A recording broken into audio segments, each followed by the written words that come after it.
Good morning, everybody. I hope you're having a wonderful, wonderful, wonderful morning. It's so good to see you. Let's welcome our first person in here. Woo. Wee woo! Wee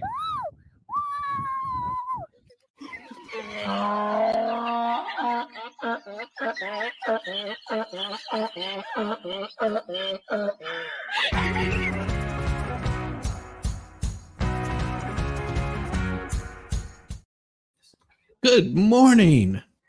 Good morning. So good to see you. Good to see you. Yeah, shiz. Oh, what? Huh? What? It's the Oh, hunter signal. oh, there's what? Well, that too is how I freebase my donuts. No, sorry. It was I was up late night with expert. We were. What are you going to do? It's early in the morning. You stay up late, and you gotta do something. I remember my brother and I used to do that, and my mom got so upset. She's like, that is not funny. That is not what you think is funny. It's I totally think she was funny. more. I was like, Mom, they're powdered donut, and I was, alive in the 80s. I'm pretty sure that was the economic fuel that gave us just about everything Pretty in the much, 80s. It's good stuff. I'm hoping Quaaludes explain Labyrinth and Legend, though. Yes, it would. It would.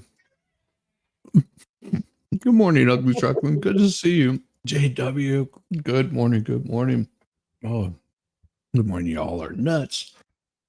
And good morning, Ella. How are you doing this morning? Yes. If you're late, you're tardy. Does that mean every time they're after make you retardy? Oh, yes. And welcome, Mo from JW. I love it. Oh, for them days that coffee just doesn't do the trick. Coffee, that was the thing is coffee. Coffee is the nectar of the gods, but I'm probably going to have to cut that out pretty soon. At least cut back. Coffee. To be fair, it's so bitter to me that by the time I add enough creamer and sugar, it's basically a milkshake, and I'd much rather have a milkshake.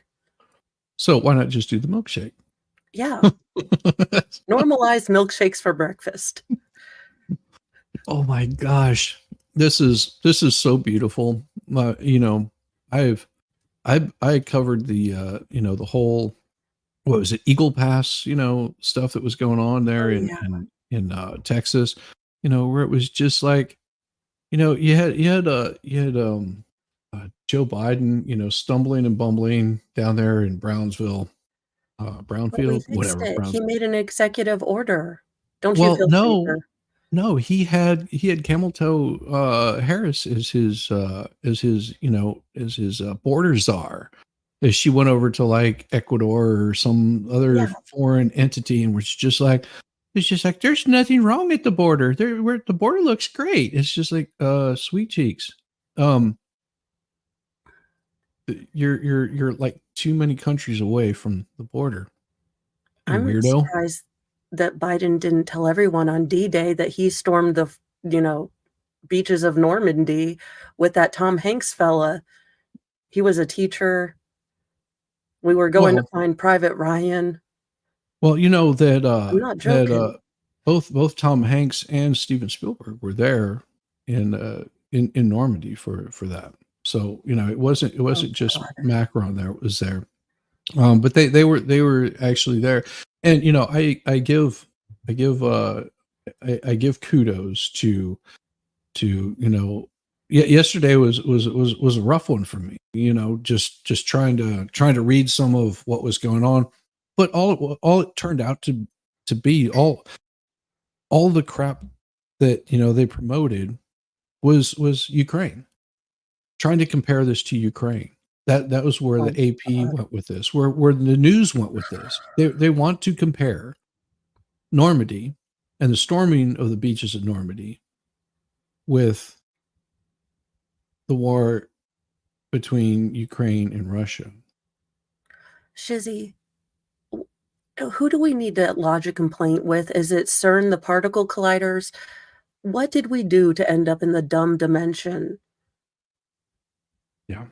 And And how did so, because my grandfather, he didn't storm the beaches in Normandy. He was in the Pacific Theater.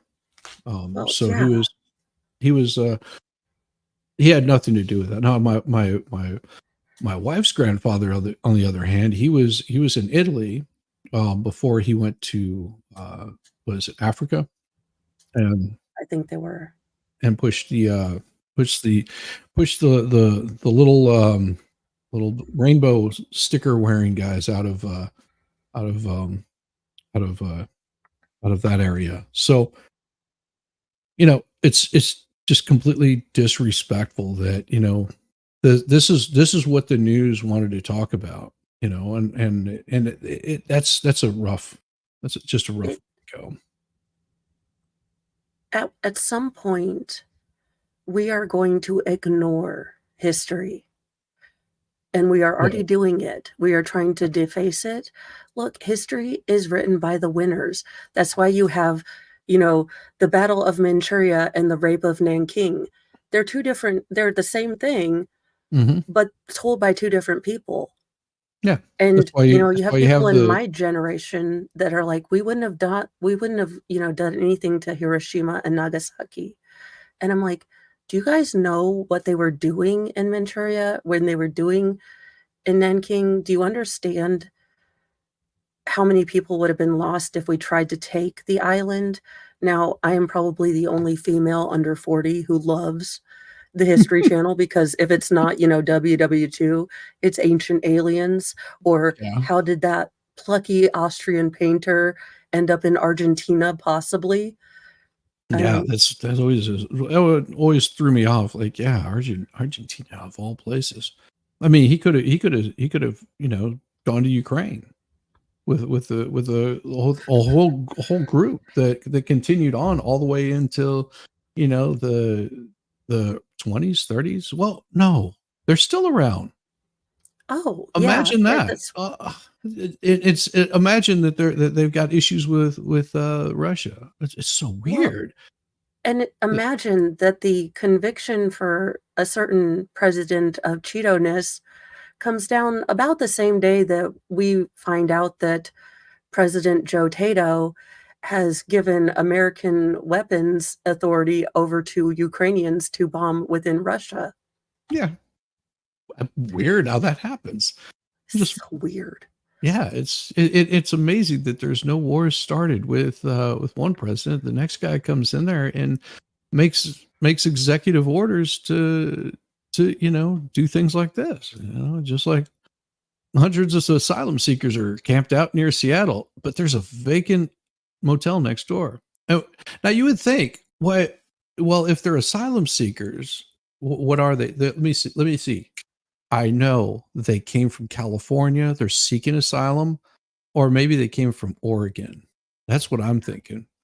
I mean, to be But if fair, it does piss me off that the one state where it's like always rainy and cloudy, like my perfect natural state for the amount of pigmentation I have, has been, co-opted by cray crays. I'm like, damn it, now I have to go to Alaska. hey, Miami, I need you to do me a favor and check on Texas Jen. I might have kept her up a little late last night. Just good morning, Miami. It's so good to see you. Good morning, Roxanne. Good morning, Roxanne. So, I mean, it's amazing to me that you got Kambongo Kambili Ringo. Is this like Ringo Starr's little brother or something? Because he stood outside That a can tent be. well, he's been staying there with his pregnant wife and ate from a clear plastic tray of Girl Scout cookies melting in the midday sun. Does that sound delicious or what? Some melting Girl I Scout know. cookies? My inner fat kid and my outer fat kid are like, "Where do we get these melted Thin Mints that you're talking about? Do you But happen to have some Samoas?" but listen to this. He was around 240 asylum seekers. Now, I'm telling you, a name like that from Oregon, it has to be. Wondering if police It would follow through. tracks. Well, he's wondering through if people that they're going to follow through on threats to arrest them for trespassing, hoping officials might let them move into the vacant hotel next door. It is very difficult. The 29-year-old from Congo. Wait a second. Wait, now, look, I don't understand. Now, let's see. Congo. What is, I don't remember Congo bordering on the United States. No, there are no safe countries between the Congo, the Atlantic Ocean, and America. Oh, okay. Okay. That's what it is. Oh, got it. But Yes. he told the AP this in French. Wait a second. Why is he? Okay, now I'm really confused. Is this like a French Congo, or is this like the French Vietnamese? Maybe I got I this think wrong. it I think France did a lot of, well, France and Belgium and, oddly enough, not really America all that much, went in and colonized, Africa. But, I mean, Oh, yeah, that's why so you have a lot of Haitians moving to Canada because it's French, or it's Canada and they speak French. ah, that makes total sense to me. The cluster tarp tents that have covered the field in Kent, a Seattle suburb, last week, highlights the strain facing many communities, even some far from the U.S. Mexico border. As Where president, did they get the plyboard and really nice the spray markers, paint? the markers, it is so amazing. I mean, and that they're from the Congo and French. They have perfect English. Yeah. And they're able to put all of the punctuation in there properly. Okay, so Kent, whose money are we Kent. gonna steal to and service are we gonna steal to open up this lodge for and But force people to work in it for but these see, people? they're trying to make Joe look like he's doing everything that Trump has said that he's going to do, and that is restrict asylum and neutralize illegals as a possible liability ahead of his fall's election. Some Democrat led northern cities have seen huge influxes of illegals.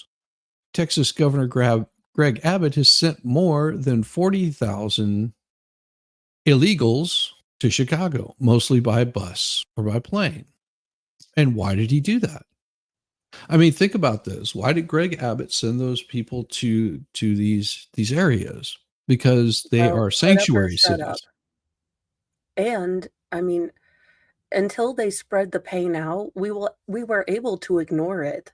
I mean, Mhm. you'd have most of us on the sane side or wherever you kinda lean in the middle, like, "Hey, this is probably not sustainable, but, it's not happening in our town." So we could say Yeah. that, Oh, but then they yes. had to and now it's a national talking point, whereas I think in 2016, the pain hadn't been spread around enough. Oh, no, So, it hadn't. So, well, all the way through what is it, 2012?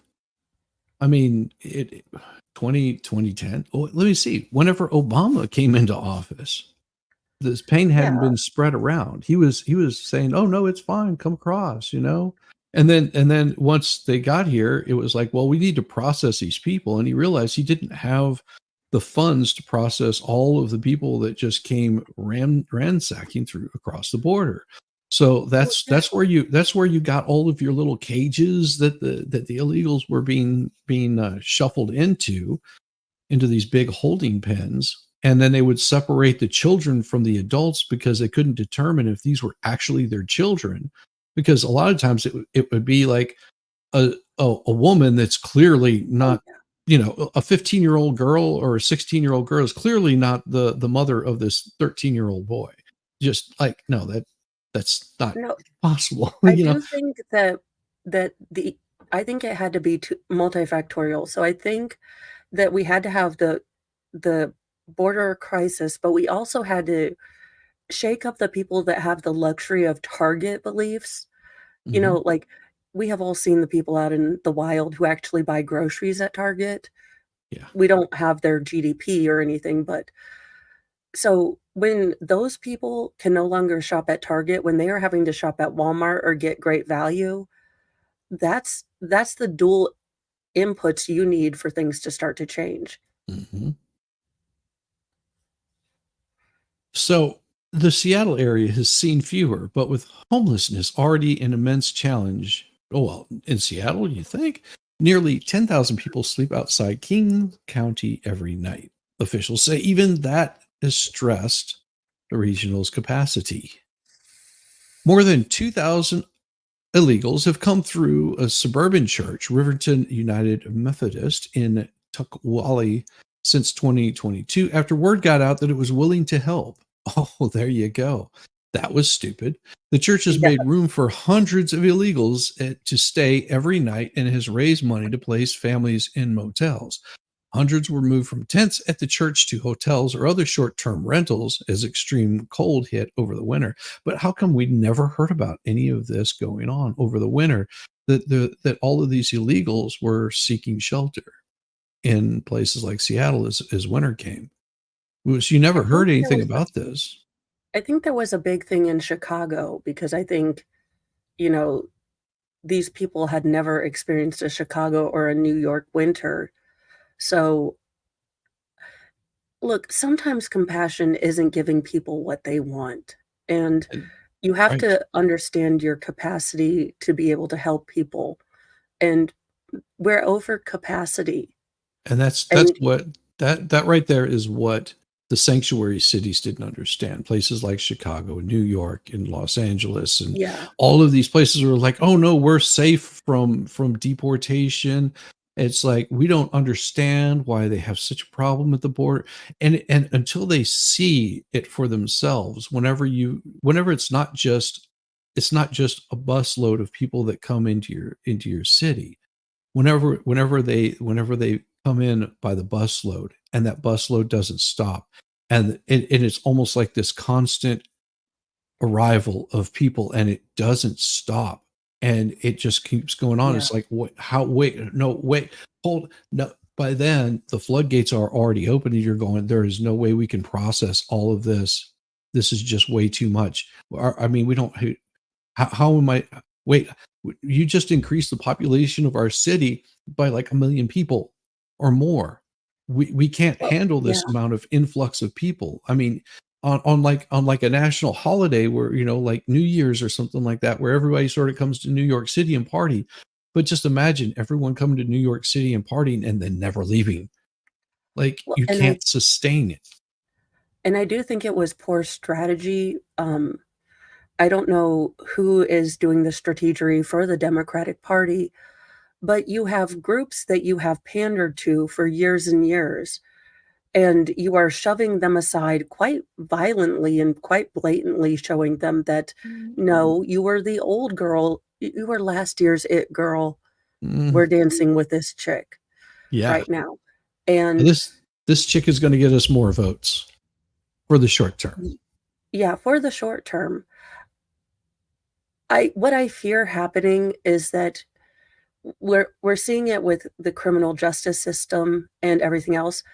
Normal people have a capacity for kindness and compassion, but I fear that we are going to have a total pendulum swing, and the kind of awesome sort of just see people as people thing that I thought we were building in the 90s when I was a kid Mhm.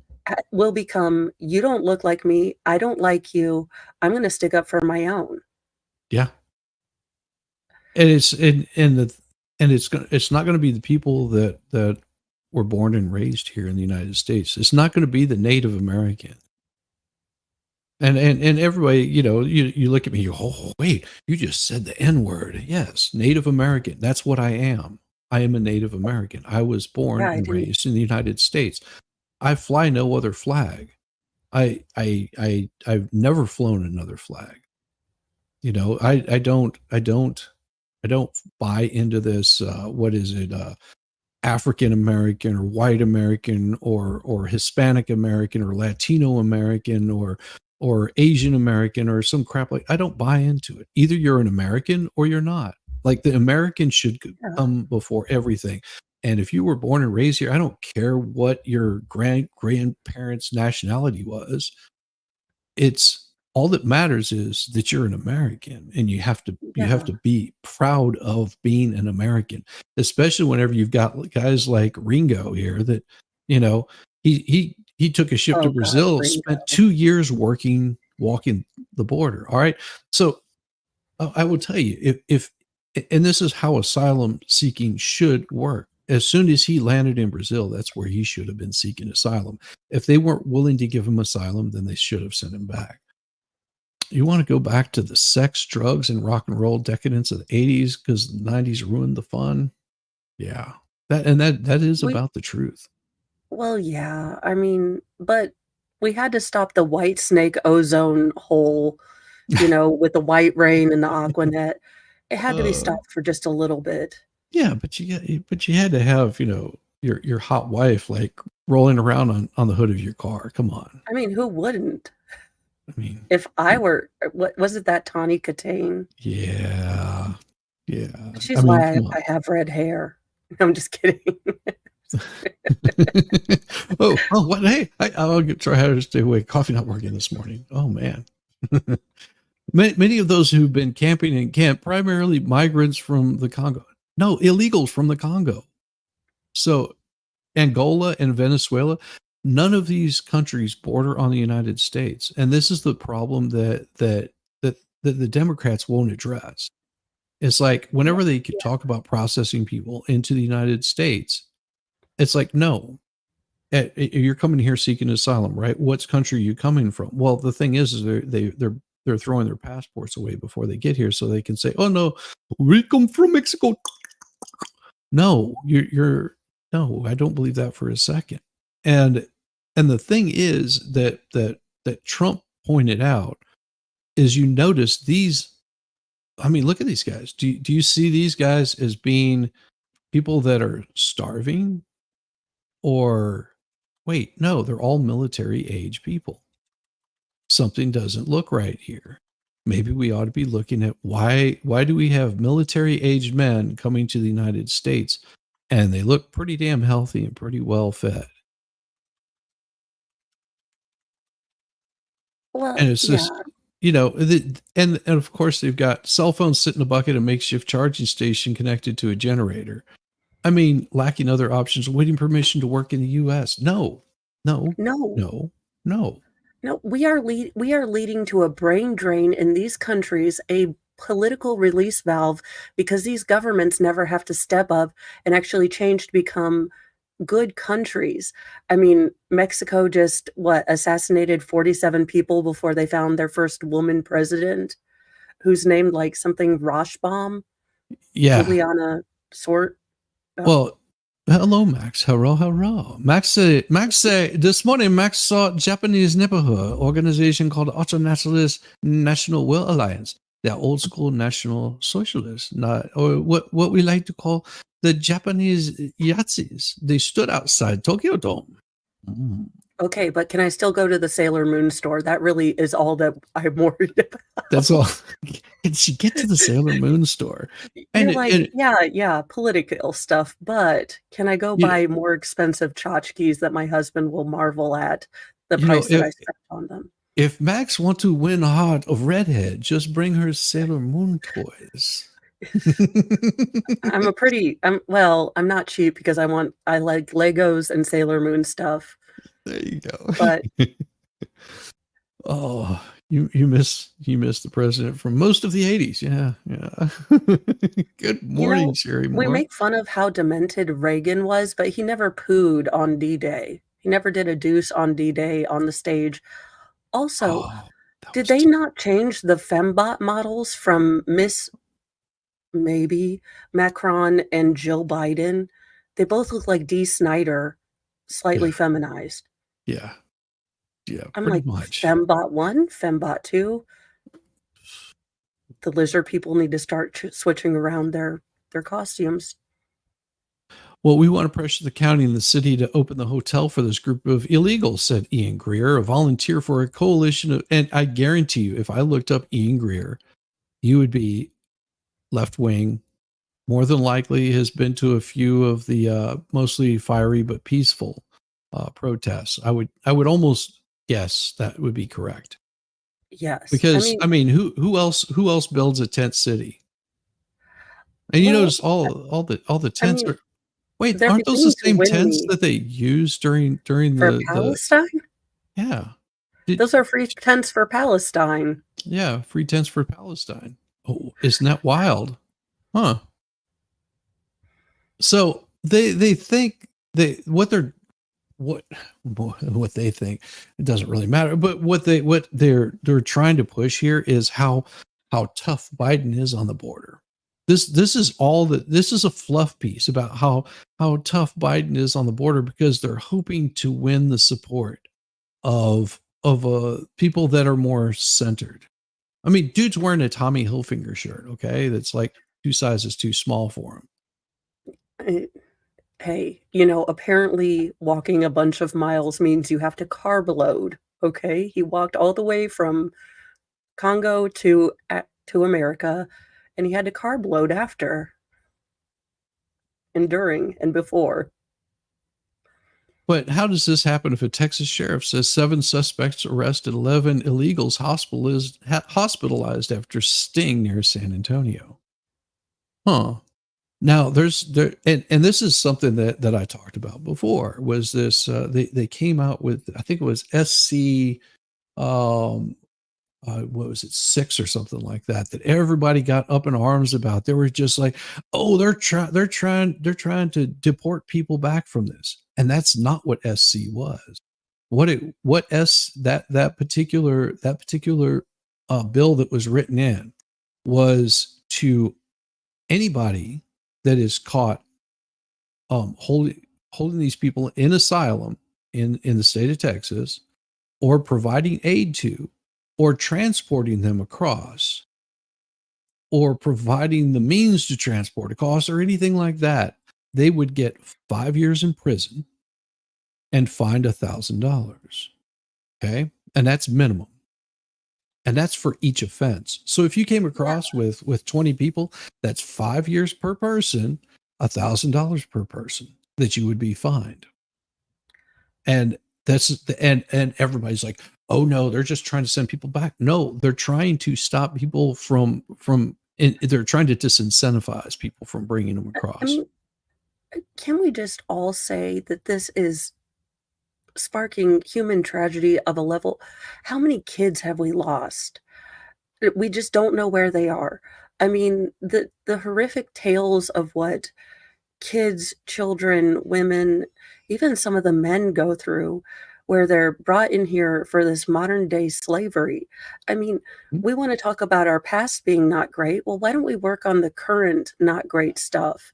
And that means going after rhino Republicans who want to keep, cheap labor or whatever. And we are they're standing on a high horse of morality and goodness on top of a pile of human suffering that is just it's almost absurd. You Yeah, can't wrap your mind around it. no, because and see, here's the thing right here.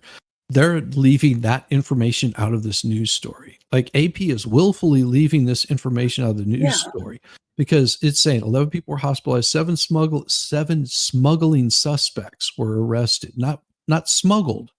We're talking about the suspects that were smuggling people, after authorities found more than 2 dozen illegals who had been driven from the border, packed in a secret compartment of a trailer with little water and in sweltering heat. Acting on a tip about a smuggling operation, authorities followed the trailer as it was towed to a rural residence outside of San Antonio. Bexar County Sheriff Javier Salazar said a total of 26 illegals were found at the residence that Salazar describes as a shack with holes in the floor and no water. Of those 11, were taken to the hospital with heat-related and minor injuries. The illegals had been in the trailer's compartment for 3 hours. Salazar said temperatures in San Antonio were in the high 90s Thursday afternoon and were expected to top 100. No specific information was released about the conditions of the illegals who were hospitalized, but we think everybody is out of the woods as far as losing their life.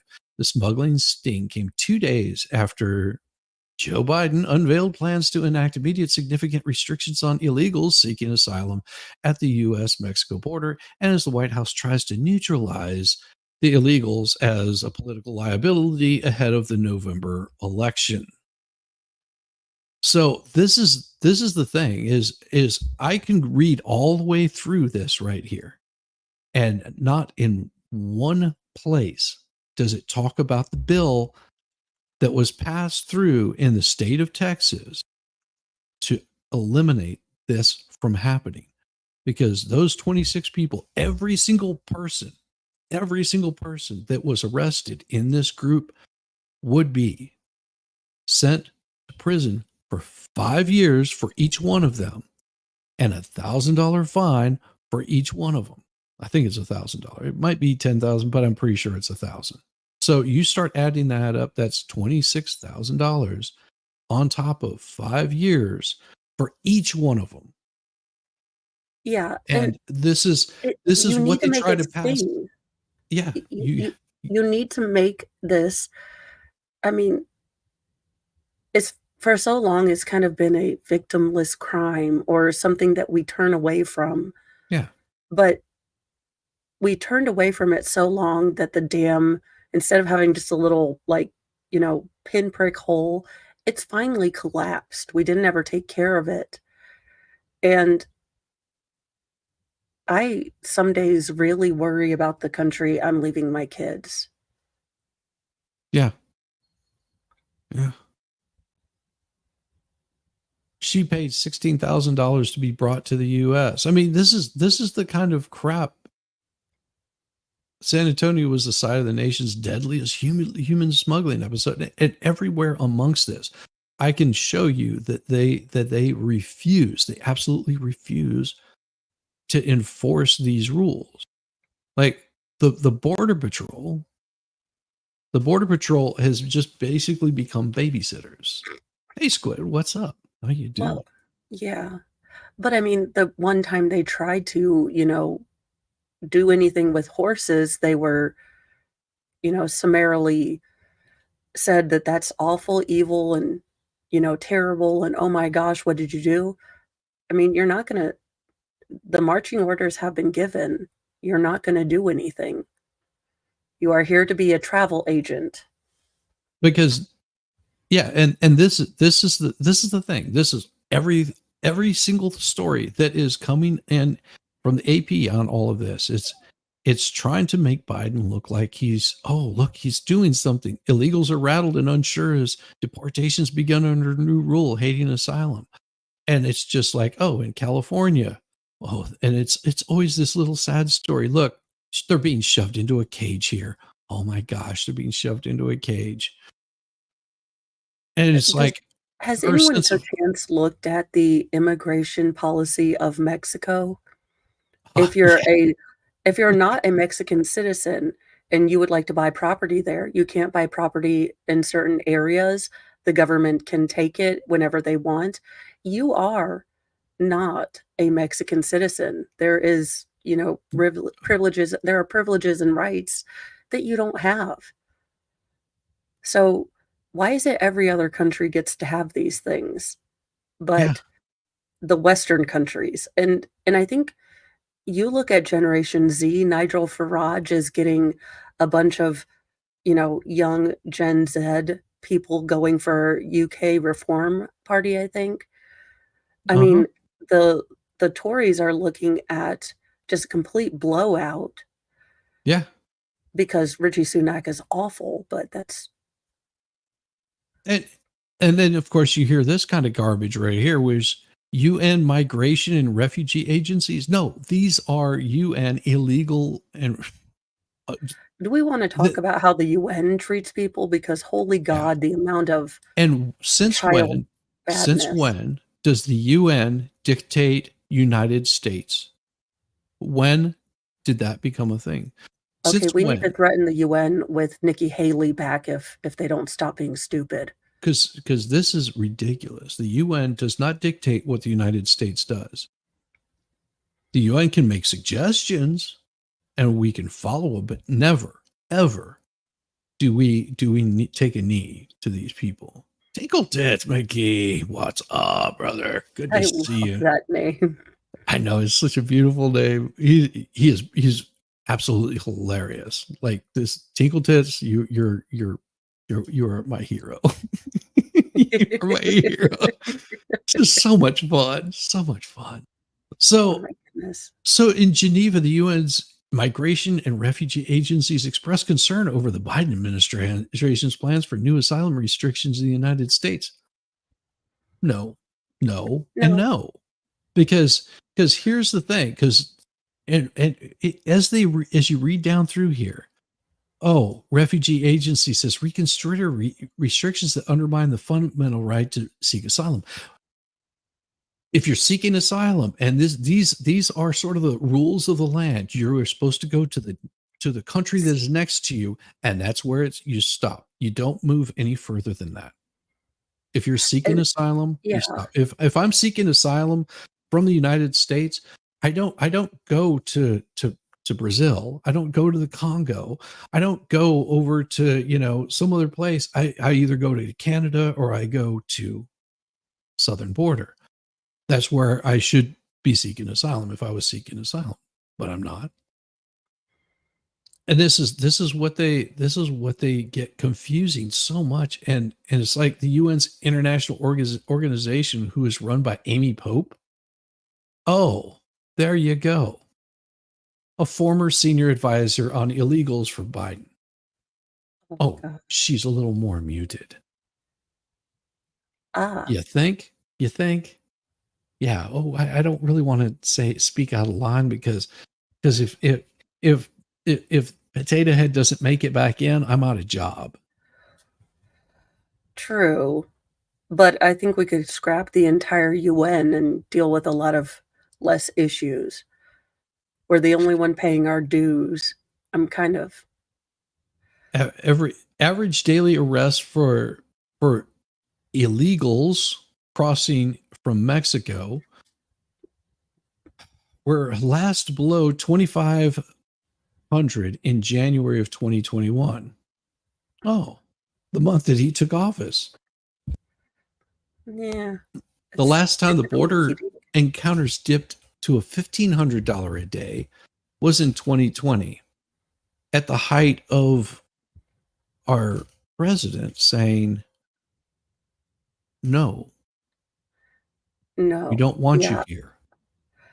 You will be And sent back once you came with with Mexico breakfast and benefits. electing this left-wing Julie chick, we're not gonna get that renegotiated. I mean, Trump negotiated, wait in Mexico, and it was a good policy. It stopped a lot of this, and I don't know what we're gonna have to bargain with to get it back, but I don't think it's coming back. Uh-uh. No, it's just the Okay. worst. Oh, Alright, so can Elon Musk hurry up with this whole, people to Mars thing? Because I think we've got a lot of people that would be great on Mars. yeah. Mars needs talent, and I am all for Joe Scarborough, Mika Berinsky, Brian Stelter, and a bunch of people just going there and pushing humanity forward. Yes. Our best and our brightest. Our breasts and our brightest. Well, look, however you choose to identify. Hey, Breast or best or brightest. hey, Or Biden. I like breasts. I mean, if you don't like breasts, those are the givers of food. As a True. child, they are the givers of food. Oh my And if god! you nurse your boy children, they will touch all of the bras when they're toddlers. Like Like, when you're in the the, store, I'm like, stop fondling the bras. but Or mom, whenever you hold someone. isn't this where food comes from? It comes Oh, from the yeah. bras. But when you have to tell your 2-year-old, like, no, that's not mom. We don't put your hand down people's shirts that aren't mom. And he's like, Yeah, boob. boob, boob, mom, boob. Good mom. This is the point of the show where everybody gets to watch the cicadas. So if you need to grab a beverage or take care of any private business, we got this handle. This is where I'm going to go grab some coffee, and everybody Good gets to idea. watch the cicadas. So give me just a Ooh. few minutes chat, and I won't be doing this, but I will be getting some coffee. Here you go.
Oh yeah.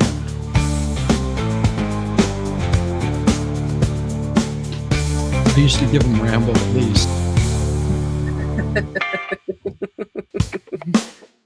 I'm coming back. If reincarnation is true, I'm coming back as a golf cart driving orangutan. I agree. I mean, what a life.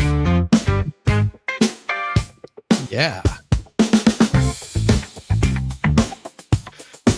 I mean, come on, you got Rambo. And he's touching the grass. Oh. I know.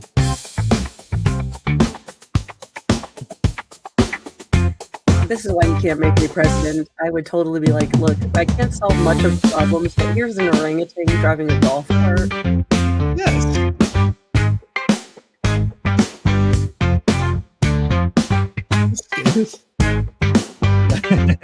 It's still better driving than the people here in South California. Yeah.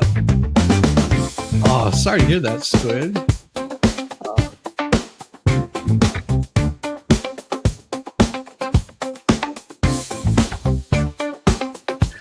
I would take $100,000 grant for that. I'm going to be studying boobs effects. I like that. It's double D gay. This kid is so awesome. The look on his face is like, whoa.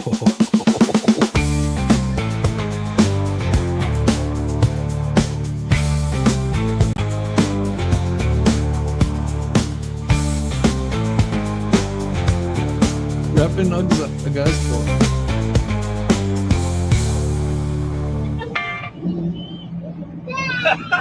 My balls are tingling. Yeah, my balls are tingling. You know. I mean, come on. It's like, damn, that, because the beginning of that, you hear the car just, whoa. He's in a big V8. It's like, look, it's probably just like, wow, I've never felt that happen before. Like this car is. That's about the same as my youngest, most feral, coming up and saying, I'm going to grow a mustache one day, a mustache. And he's like, and so is my wiener. And I was like, well, wonderful. Wonderful. Great. I was like, congrats on the ball stash. Way to go. I don't know if Hallmark is making those, puberty for boys cards, but steak and milk. confirmed.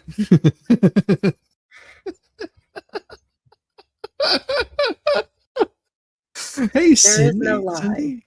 Oh, it's good to see you. I hope you're doing better today. Oh my gosh. Oh, whenever I saw this, on top of all the stuff that I saw with the, the illegals and Joe Biden did X, Y, or Z, then they come and say this. So this band, the ACLU, they haven't put out a good album in years. They really Yeah. suck bad at it Well, because they moved into prog rock and unless you're Genesis, you yeah, really have to yeah, you got to do a lot of work on it. So they filed legal challenges against former Trump. Oh, really? Legal challenges for more than 400 times during his time in the White House, helping to halt array of policies, including separating illegals and their children. Well, no, because the illegals would still be their children. Their children coming across the border, they're still illegal. It doesn't change the fact that they're illegal. And what's to say that he wasn't removing the guys that ride bicycles, the pedos, yeah, those Yeah. guys from children. See that this is Yeah. what they fail to recognize is, wait, you've got four children with you and none of them look like you, and you're going where again? That doesn't seem like a good place. Yeah. Because a lot of times It's what they'll use is they'll use a guy because he can control that many kids a little bit more. And what's to say he's not putting them into some sort of sex slave trafficking thing? So you want to separate those kids from the adults and confirm, because once you get them away from the yeah. adults, you can the kids will leak. It's like, is that your dad? And he's like, no, I was told to say is my dad, but I've never seen that guy before. 3 hours ago, whenever they shipped me across the border. Yeah, people are going to have to sit down, and I think it's a fundamental foundational issue because some people who maybe are more cerebral or haven't been around these things thinks that you can in an ivory tower think that there are all these roots to evil, it's poverty, it's this, it's that. The sad part is that and most normal people stop, dang it. I don't need to take the kids to school anymore. Yeah. Um, most people think, you know, people don't do evil just to do evil, and that's not the case. There's not always a reason. There are just bad people sometimes. And that's what a lot of this foundational stuff doesn't really capture is that evil is just evil. You can't break down all evil. You can't, give money to evil so that it becomes good. There are people No, that are just going to choose evil. exactly. Well, and to your question, Tinkle Tits, I don't know if they have to be registered in a U.S. hospital. I don't know how that works because I don't have any children, and I, Um, I I mean, you fill out paperwork for like a social security card and a birth certificate, yeah, but not not being from yeah. anywhere else other than Ireland, I have no idea. Well, and a because I know that people give birth at home and that kind of stuff. So it may be that just a doctor has to confirm all that kind of stuff. Uh, oh, awesome! You got your dad celebrating a celebration of life scheduled. Not happy. It's not until July 26th, but most of the family who lives across the country can come. My sister also coming. God help me. Don't Um, worry. Don't yeah, worry about it. look, Here's the thing. People are yeah, going to do people. People, and trust me, you don't have to love her, but just realize that people are people, and and they may be hurting also. So what you do Yeah. is you bear it for the sake of bearing it, and know that, if there's animosity there, that you can say, hey, you know, we're here for a reason, and let's not go there, is the Well, best way to put it. and it's hard for people even okay, let's say there are a situation that I'm going through right now. There's nothing no one knows what to say when you lose a loved one. I mean, you can say, "I'm sorry," but what you really wanna say is, "You're hurting, and I can't do anything to help you, and it makes me feel lousy," and then I feel and then when people don't feel when people are hurt, they lash out or they can act in completely different ways, and it's just keep your head above water and then hopefully find someone you can talk to when things quiet down because that's the part where everything will hit you, Mhm. and you don't wanna wait for 17 years like I'm currently doing. Apparently, No, it that's just good. compounds interest. Who the hell knew that? What a kick in Yeah, the tit. Delayed yeah. grief, look, brain, I know you're busy, like, doing life stuff, so I've held on to this for you. Like, you can't remember my passcode, but you can remember this shit? Brain, seriously? Yeah. Why don't you remember the things I want you to remember? Why Yeah, don't you remember the good times instead of the bad? Damn it, brain. Yes, and like you said, just remember that it's just remember, they keep thinking they will leave. They're leaving. They're leaving. They're leaving. And if he hasn't seen him in years, made every excuse why she couldn't, but they could do and go everything everywhere though. Hey, and those are no. valid feelings of caregiver burnout. Mhm. I would suggest finding someone that you trust that you can they're not bad feelings, they're not negative feelings, but try to find someone you can talk to kind of unburden yourself on that, because what you don't wanna do is shove it all down and then it comes out in this epic, filmable rant where you use, I think, Swahili curse words too, and you're just like, "I don't even know I knew Swahili, but okay." Yeah, Because yeah. yeah, You you've got to get you got to get that out on somebody that actually can sit down, listen, and can and hear. yeah, Not just listen, but they can hear what you're saying, and they can absorb some of the fall that you're feeling and yeah, hurt. and you might not ever be able to tell this to your sister productively. She may not be in a place to hear this. You may not be in a place where you can say it in a way she can hear it.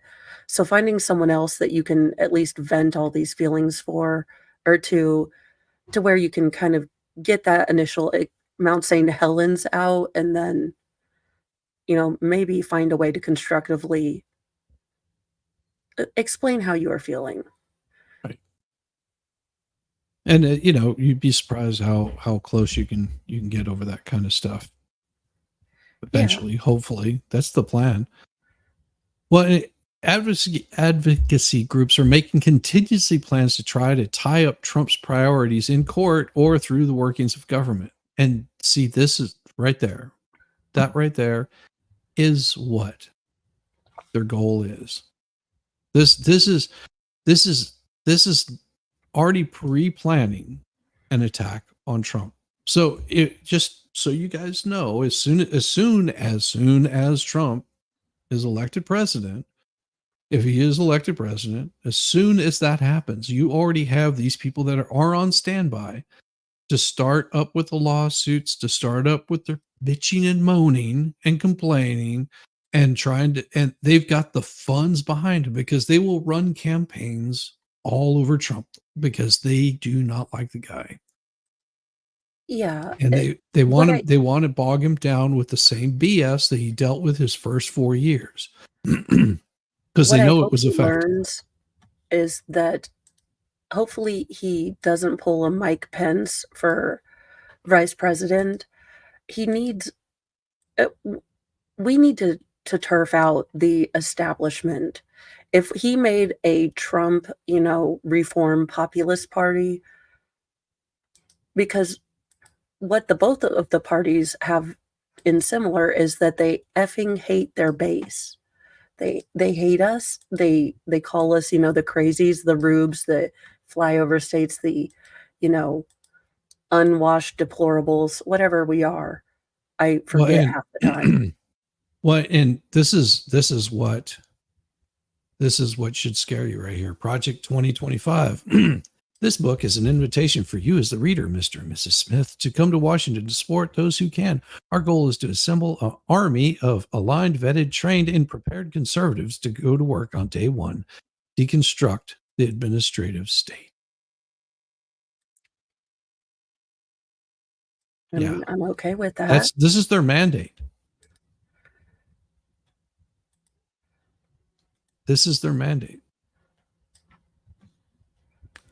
Why would a conservative group be going after the president? Well, But they're not currently going after. This is and managing the bureaucracy. No, we don't need bureaucracy. Yeah. This right here.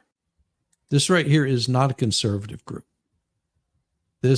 I don't care what they say. This right here is not a conservative group. Do not believe this for 1 second that this is a conservative group. Ever. This is not what conservative groups do. Presidential Transition Project, because this conservative group is using the name of being conservative, and they are not. These right here are these people right here. Those are the guys that you see waving flags, wearing masks over their faces, wearing khaki pants, marching around in Washington. Patriot Front. This has got to be the same group of people. It has to be. Okay, so who all's chipping in with me to buy Wyoming and we'll just live there?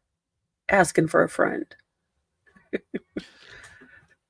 Yeah, I don't buy this group at all.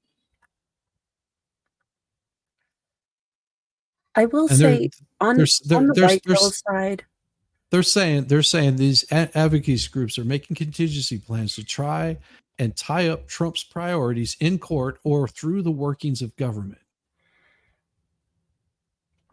I do not trust any group like this, Project 2020. I do not trust a single one of these people. I don't trust them. I don't believe them.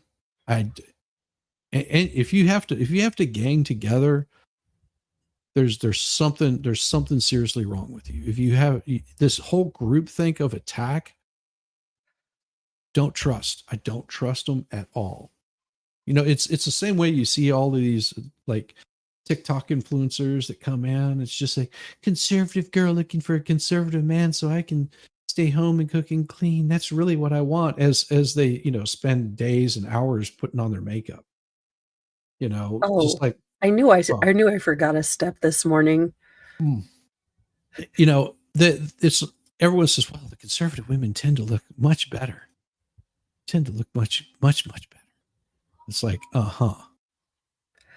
It is.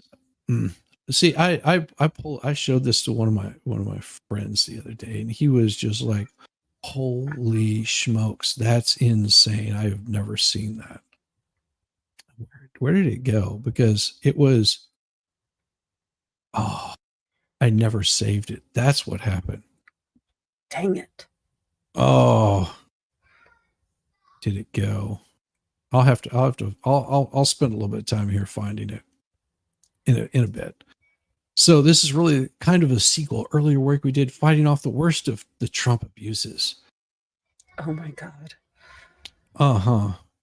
Immigration is a centerpiece of the. Oh yeah, you gotta head pretty soon. No, can we outlaw non-governmental organizations? When I'm president, there will be none. Yeah. How will the ACLU respond? With lawsuits? Likely lots of them. Trump Huh. suggested he can streamline arrests and deportations by evoking the Alien Enemies Act of 1789, which would allow him to unilaterally detain and deport some, if not all, illegals. The ACLU counters that the act only gives the president limited use of such powers during a declared war or an invasion or predatory incursion. Well, what do you call this? Do you not call this a predatory incursion? Involving a foreign nation or government. How about multiple foreign nations or governments? President can lock down our borders anytime he wants to. As a Canadian, I'm unfamiliar with your laws. Can Trump still be president? Okay. Here's the thing. And think about this. Think about this really long and hard. What crime was he convicted of? What felony was he convicted of? Oh no, Shizzy, I saw that Pierce Morgan clip. It was all of the it was white collar. It was the financial-y stuff with the money and the dollars. Yeah. God, chicks, stop sending our dumbest to represent us on things. Yeah. As a boob wearer, I apologize. Yeah. See, people tend to, and here's the thing. Even if he's convicted, there's a thing you have here in the United States. It's called an appeal. Okay. And I've said this multiple times before, and I'll say it again. All right. All of these lawsuits, all of these things that they started attacking him with started as soon as he informed everybody that he was going to be running for his next 4 years. They already had it in play. They already had it set up to go. They threatened him saying, you run again, and we're going to make sure that you don't. We are going to put your ass in jail if that's what it takes. All right. And they have been working nonstop to get him broke and in jail. How are they trying to get him broke? Think about the conviction that they found him guilty of defamation, $385 million. Guess what? That's under appeal. And you know what? He's going to win. I guarantee he's going to win because they're going to go, yeah, this is stupid. And then what did they do? Oh, well, let's see. That didn't work here, so we'll try to go after him for tampering with the election here in the state of Georgia. Well, and as soon as because see, to have a conspiracy, to have the whole RICO thing happen, to have that conspiracy, you have to have more than one person. So they had to bring all these other people. And well, you bring that many thinking heads in, guess what? One of the attorneys notices there's something a little shady going on in Fulton County. And here they go along with this Fannie Willis, and they start checking into her. And good God, the prosecutor, him and her, they've been like bumping uglies. And guess what? She's been getting little kickbacks from this, either directly or indirectly. And she has to report every single one of those. If she doesn't, guess what? She's in trouble. That's that right there would be using campaign finance money, the same thing that they're accusing Trump of in New York. That's what they're accusing Trump of in New York. That's what that was all about. They were saying that he was using that money from the funds that he was spending to like pay off Stormy Daniels. Of course, they never could reach two plus two. But you get that group of people. And there you go. There's New York. Guess what? In New York. And he's appealing that one. So he's got two appeals, and those appeals will end as soon as those appeals will not be brought forward until after the election. So every single one of these things that he's been accused of, under appeals, it stops everything. Once you file that appeal, there is nothing more they can file. There's nothing more that they can do to you. Now they can go after you another way, but you've got the Supreme Court that's already halted two of them, and then you've got the federal court, which is the appeals court, which is their district, I believe, that's saying yeah, you can't do anything. So that's all that's going to happen, and I'll put it to you plain. What's going to happen is, if Trump ends up winning his presidency, they'll end up going through with it. but he can just pardon himself. If it's a federal crime, he can pardon himself. We need to limit the judiciary. Our founding fathers, if you go back and read, realized the absolute insanity that can happen with a politicized judiciary. Mhm. We are, and state electoral colleges win. You know, why is it New York City gets to decide for all of New York? Why does Chicago get to decide for all of Illinois? Why do San Francisco, San Diego, and Los Angeles get to decide for all of California? Let's But make wait, Mo, we've What? already had this happen, but everybody said, no, that's not what happened because it was slavery. We've already had this happen. You have to remember that the War of Northern Aggression, as we were talking about at the very beginning of this, the history is written by the winners. Okay. In the South, the people are so thinking, oh, it was all about slavery. That's not what that war was about. No, it wasn't. It was the South could dictate their own prices, because whenever you've got something that's in need, and you got people that are bringing ships in, they can ship right into Savannah. They can go right up the Savannah River and be right there at a port, and they can get cotton for practically nothing. And then you've got the northern states that are going, well, you need to give it to us. You need to give us more. You need to give it to us really cheap. Now, whenever we had that happen, the North said, no, we've got manufacturing. You need to keep it here. And they said, we're making money because these guys are paying 4 times the amount that you want to pay. You pay up. Or we can do it in equal trade. Speaking of paying it up, we have probably the smartest man in the world that likes to pay it up.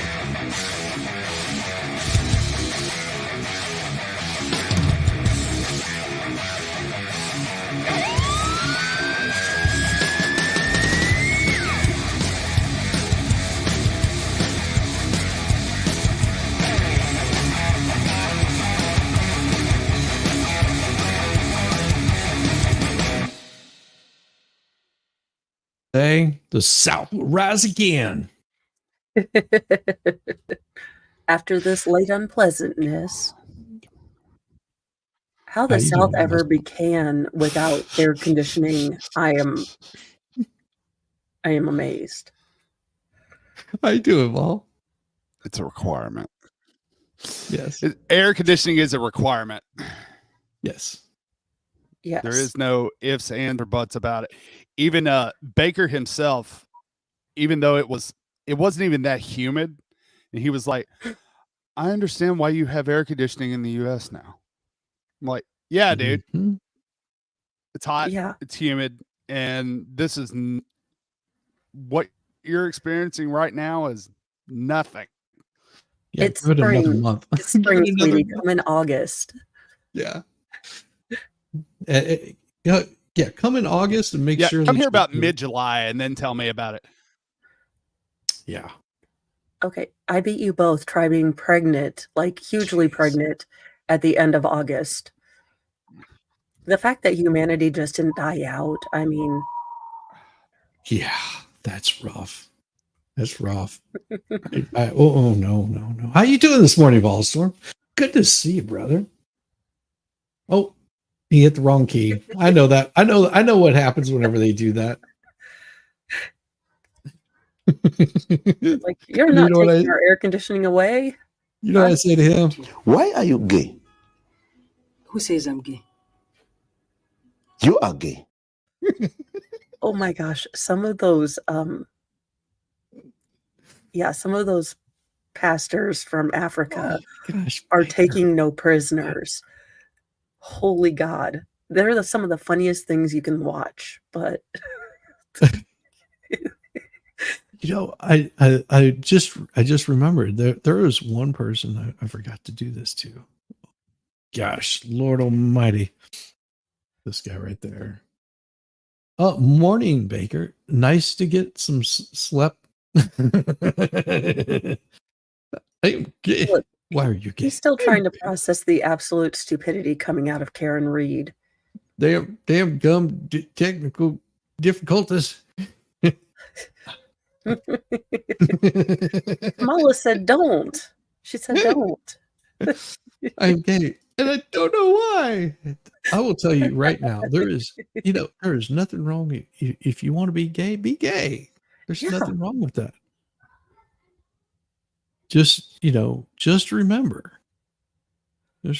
that what this wonderful man had to say right here.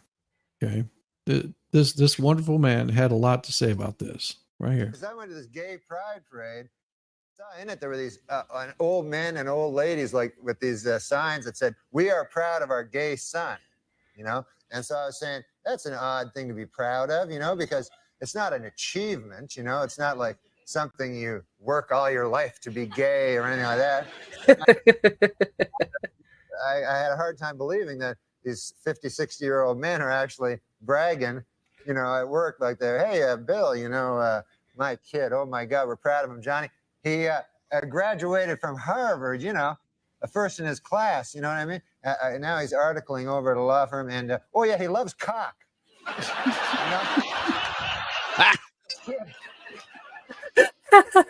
When you make Dennis Miller laugh to cry laughing. Mouth his ass, this kid's always cock. I got a picture of the boy who's sucking another man's cock. I want to show it to you. To watch the maturation of you as an artist, to realize it took you 9.5 minutes to get around to the second cock stuff. It's beautiful to see you comfortable in your own skin, Normie. All right. That man was a national treasure, and we need him and Carlin back. I know. Yes, I love Norm. Oh, could you imagine Norm and George Carlin just having a conversation together? They would be busting each other's nuts, just laughing. Yes. Yeah. Like, "Hey, you ugly typhus-looking old son of a gun. Talked to your mom last night after I was done doing her." And he's just like, and Carlin would come up with something ridiculous like, "Oh yeah." Just be like, "Well, that's good coming from something one step above a Neanderthal." Like, "I didn't know that cousins mating for years and years produced you, but kind of makes sense." No, I got an even better one-on-one. Norm Macdonald and Don Rickles. Oh my God. Because Rickles was the king at the insults. I mean, he didn't care who you were. I mean, it was like one after the other. And him and Norm Macdonald going back and forth, that would be hilarious. Yes. Those two would just, that would be. I'm gay for you too, Breaker. I'm gay for you too. Although Vegas Rick already took you, so. Oh my Oh God. no. Brokeback triangle. Yeah, he's tainted now. Speaking of tainted. Oh my God. Oh my gosh. I mean, some of those scenes early morning on the back porch, not pretty. I'm telling you. This, because as soon as you said like king of the insults, and this was awesome right here. Oh, this was great. Yes. You guys look like a before and after for a product that doesn't work.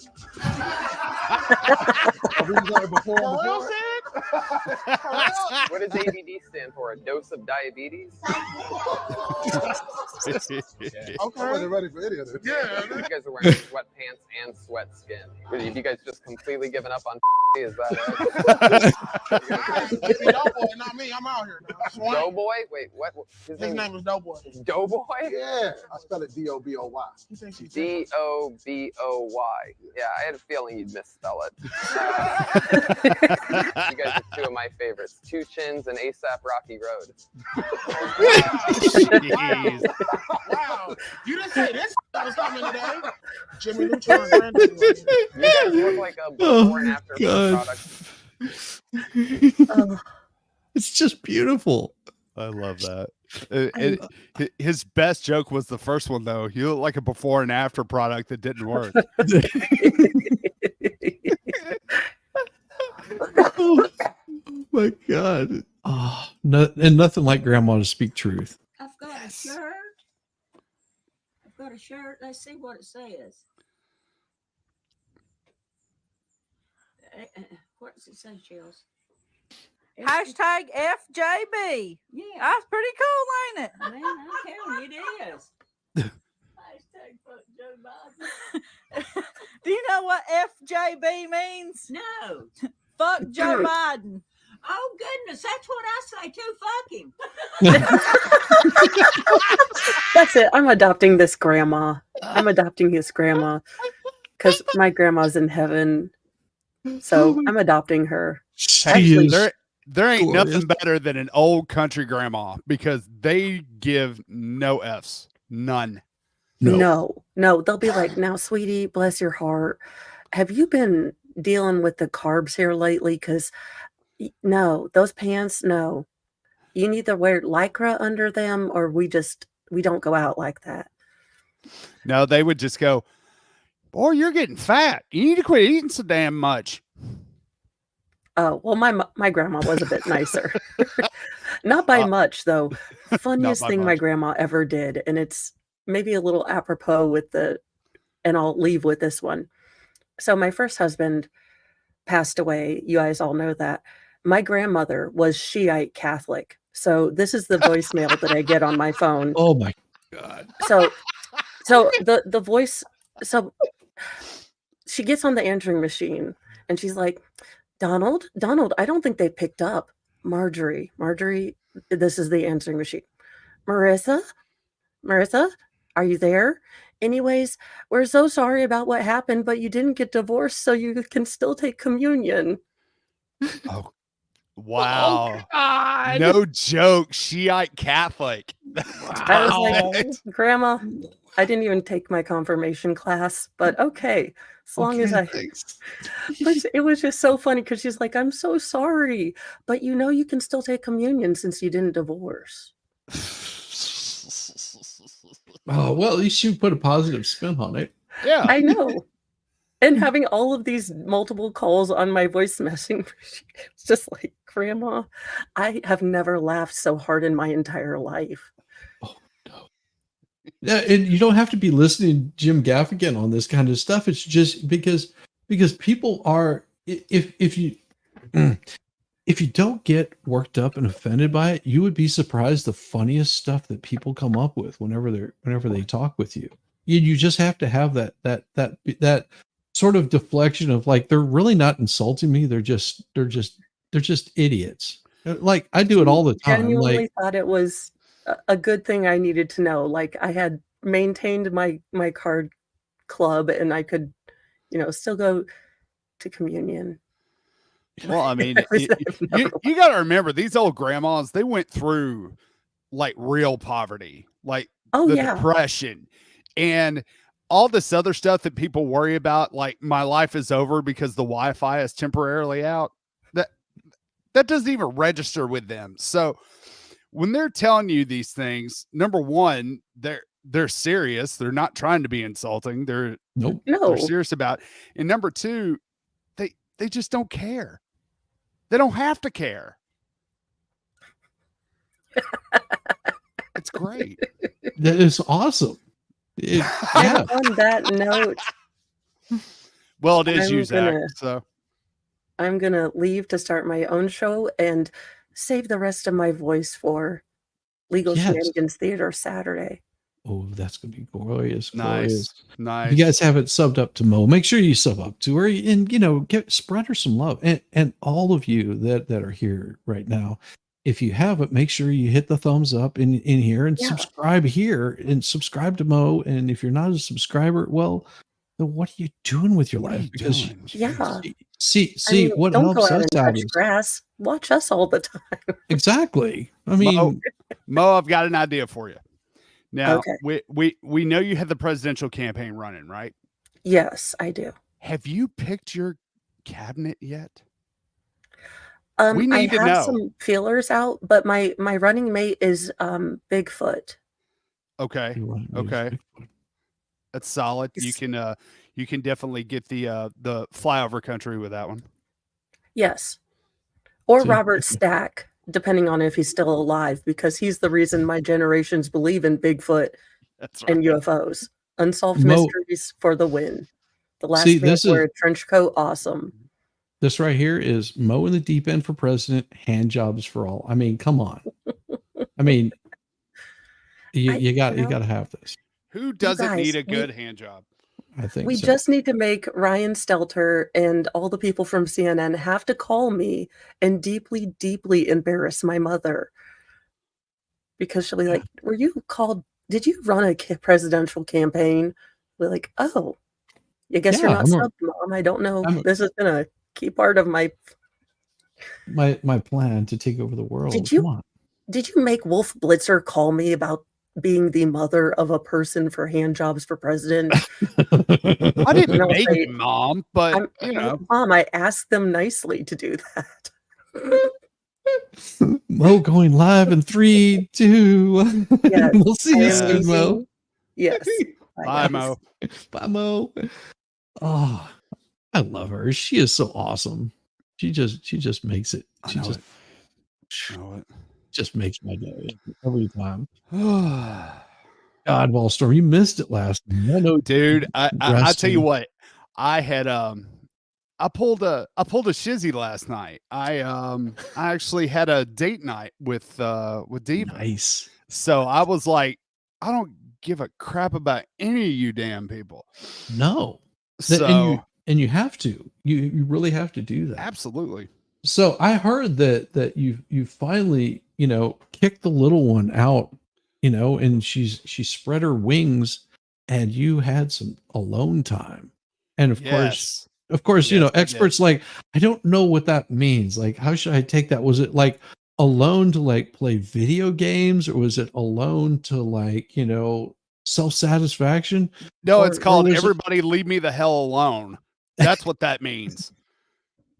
And I enjoyed every bit of it. No, it was a date night with the wife, and then just relax, where you're just like, ah. I'm like, don't get me wrong, I love the chat, but yeah, y'all were non-existent last night.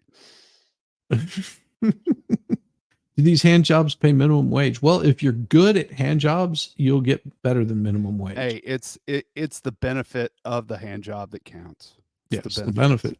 Well, it is. It is depends on how good you're at the hand job. Exactly. I mean, come on, let's face it. Has there ever been a bad hand job? Yes. I've seen some really bad hand jobs. I've seen some really bad ones. Yeah, Have you seen this guy? We'll see him. Why is it at gender reveal parties, people only choose one of two colors? So I can't assume your gender, but you can assume I'm racist? If genitals don't define gender, how does removing them affirm it? It's scary when the weatherman is the closest one to telling the truth on the news now. If the vaccine doesn't keep you from getting or spreading the virus, what the hell does the booster boost? If women can be paid less for doing the exact same work, why wouldn't every company just hire women? How are we taking the rights of women away if we don't know what a woman is? So the man who accidentally left 300,000 guns for the Taliban is going to lecture us on gun control? Want to stop drunk drivers from killing sober drivers? Ban sober drivers. That's how gun control works. Facts. Yep. Facts. It is. I love that guy. And believe me, I'm seeing less and less sober drivers on the road because you people can't drive for shit. This is going to get me in trouble. I know it is. Yes. Let's do it. Okay, but actually, I'm looking for a guy that's unvaxxed, drives truck. Homestead, Trump guy. Unvaxxed, drives truck. Homestead, Trump guy. I'm looking for a guy. I'm looking. Do not come. Do not come. I'm gonna come. Unvaxxed, drives truck. Homestead, Trump guy. Unvaxxed, drives truck. Homestead, Trump guy.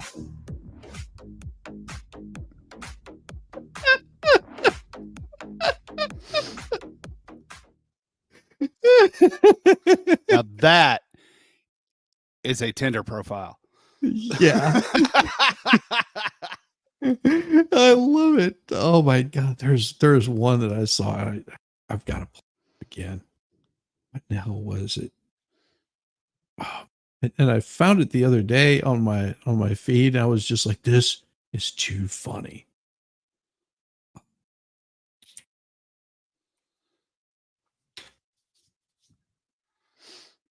Man.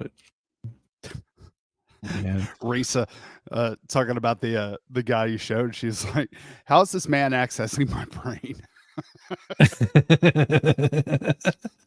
Zach, are you looking for her? That's the question. I mean, you could be. It's called a warrant.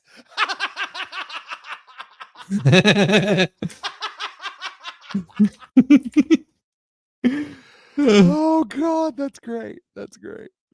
Oh my God. Oh my God, that's so hilarious. Y'all are hilarious this morning. Oh man, I've been just having too much fun doing this. You know, Well, that, you right? had Mo on first thing, so of course you're having too much fun. Mo makes my day. I mean, I don't know why why anybody could ever like. Well, go. Here's the thing about Mo that I love. She's kind of like under the radar, and then all of a sudden you hear something come out of her mouth, and it's like, what? Did I just hear that right? Yeah, and it just makes you shake your head and go, "What the hell was that? Like, where did she come from?" Like her just, I don't know.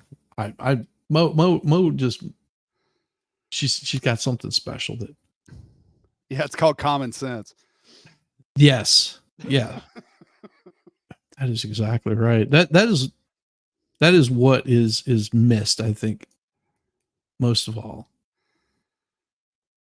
Common sense is missing, especially in this day and age. It is. It's, you just want to look at people and go, really? Are you that dumb? Yes, they are. They are that dumb. Yeah, it's like you said about sometimes you just got to get out and touch grass. Well, there's a lot of you that really need to get out and touch grass because you don't know what reality is. I know. I know that it's like I live in a damn insane asylum and all the inmates are running it now. Yes. Yes. That is exactly that's exactly what it felt like to me. Like, cause we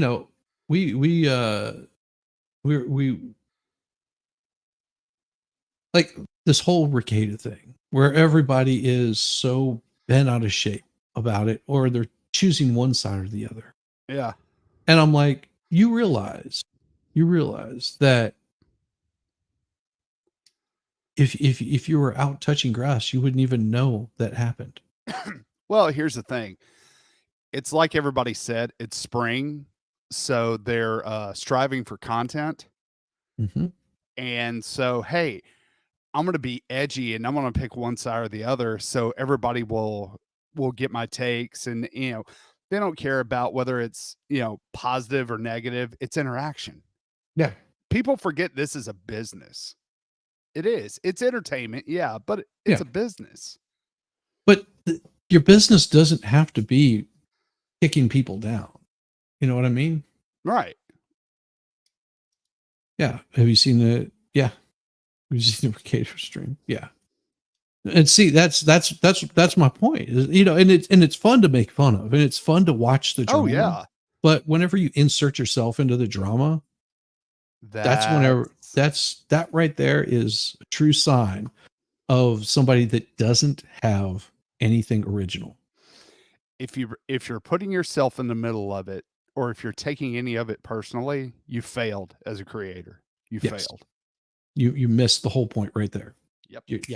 You just that you're so spot on. You're so spot on with that Volstorm is because if if you have to insert yourself into the drama and become part of the drama, like you have the story, but if you become part of the story, then you failed. You failed big time. And we see it all the time with creators. And I almost fell into that trap, early on. Yeah. Oh yeah. Luckily I had some good people around me that were just like, dude, do you remember Farron? Well, I found the key to it. This is what I kind of live by. I don't care. Nice. In the end, I don't care. If it doesn't fall under the 3 F's, I don't care. Yeah.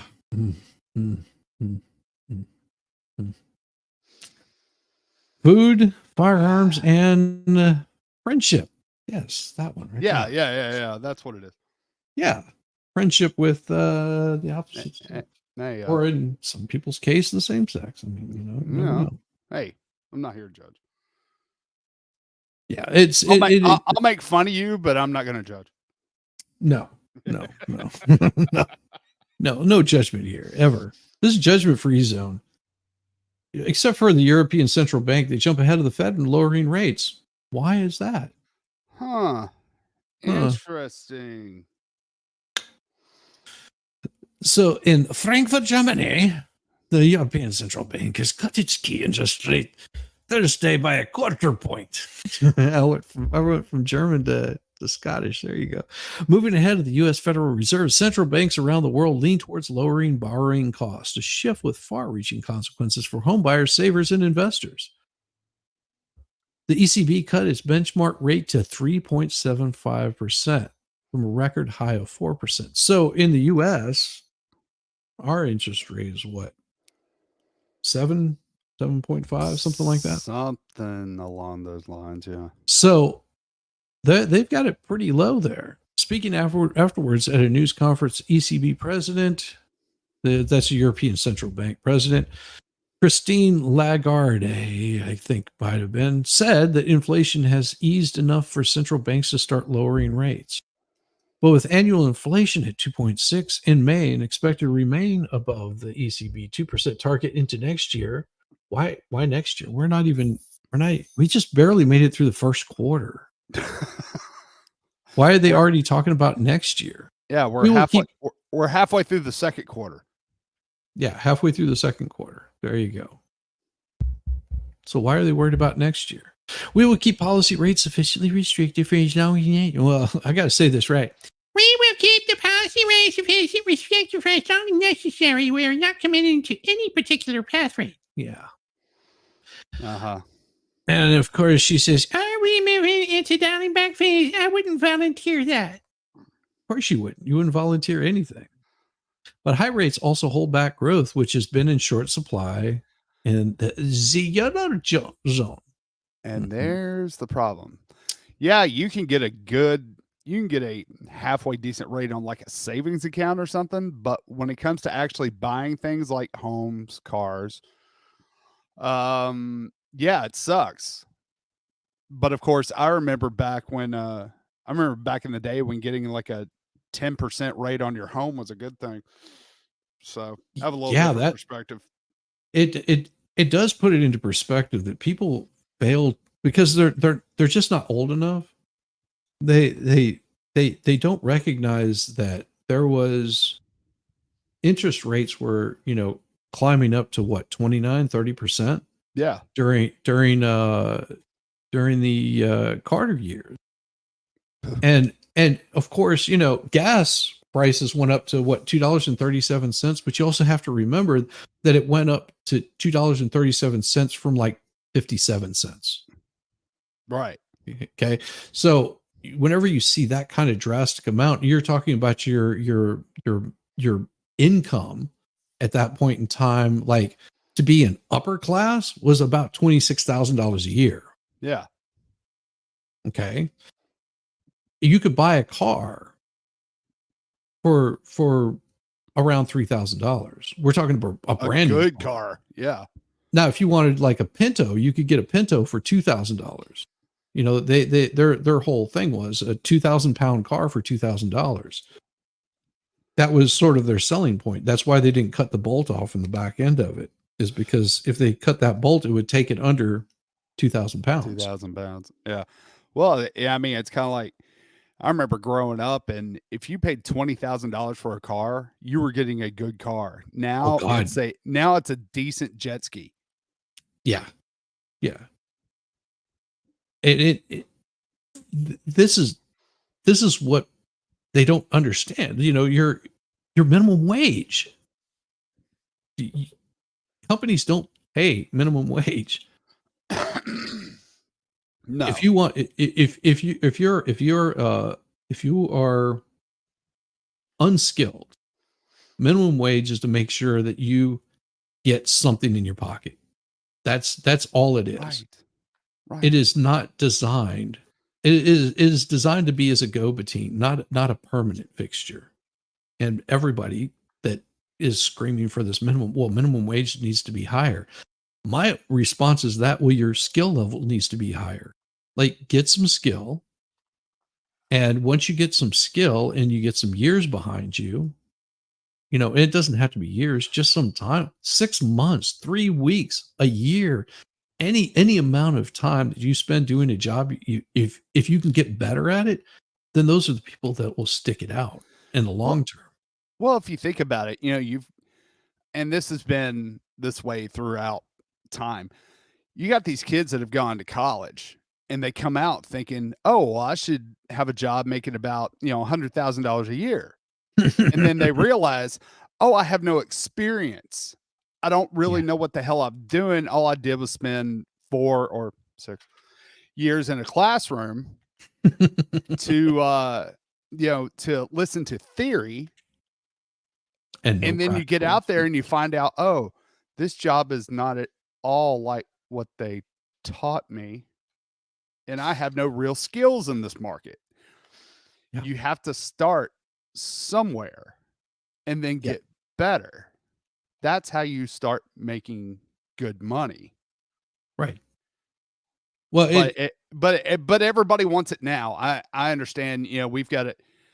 Instant, you know, we've got 2 or 3 generations of kids that are like, no, I want it now. Well, that's not how it works. Nope. My one of the nephews, he's got a scholarship to the University of Central Florida. Yeah. So he came out with, I think it was a $10,000 scholarship. You know, that's not going to pay a whole lot, but it's going to help pay a good amount of it.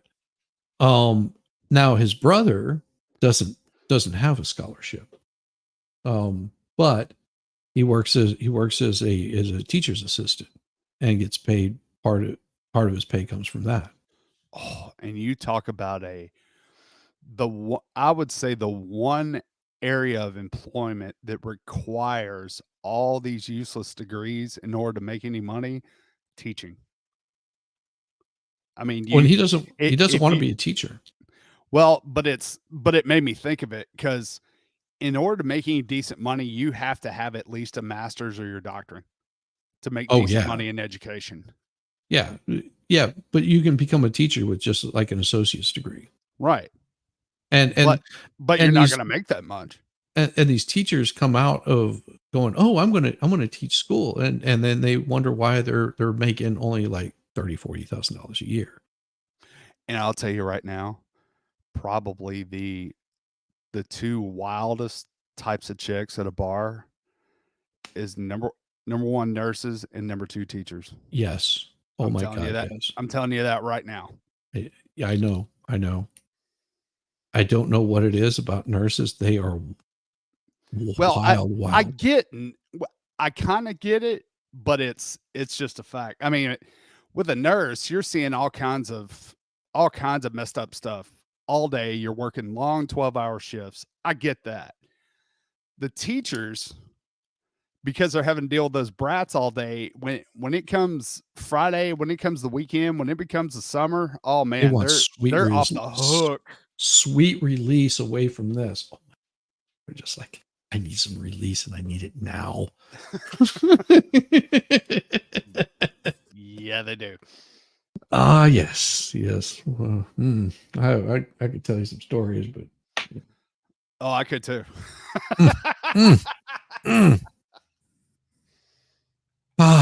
With inflation coming down but taking its time to reach levels, central bankers central bankers.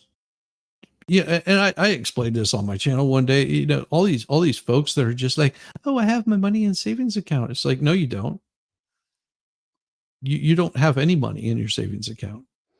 But I'm getting interest. Yeah. Do you know how much that bank is making off of that money you have in that savings account?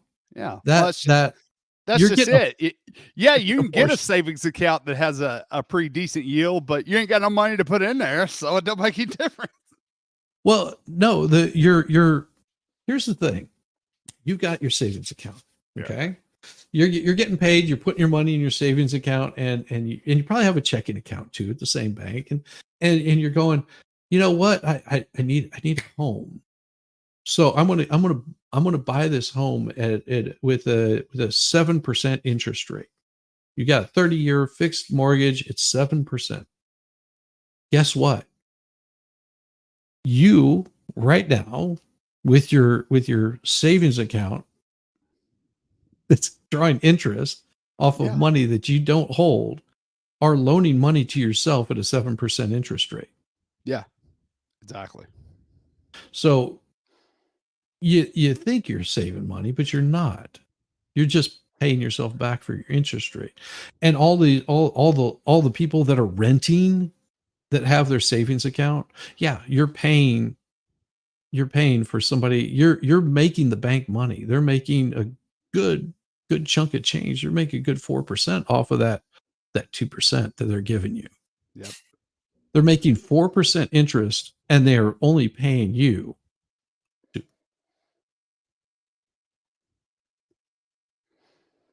Interest never ever outpaces inflation. That's true.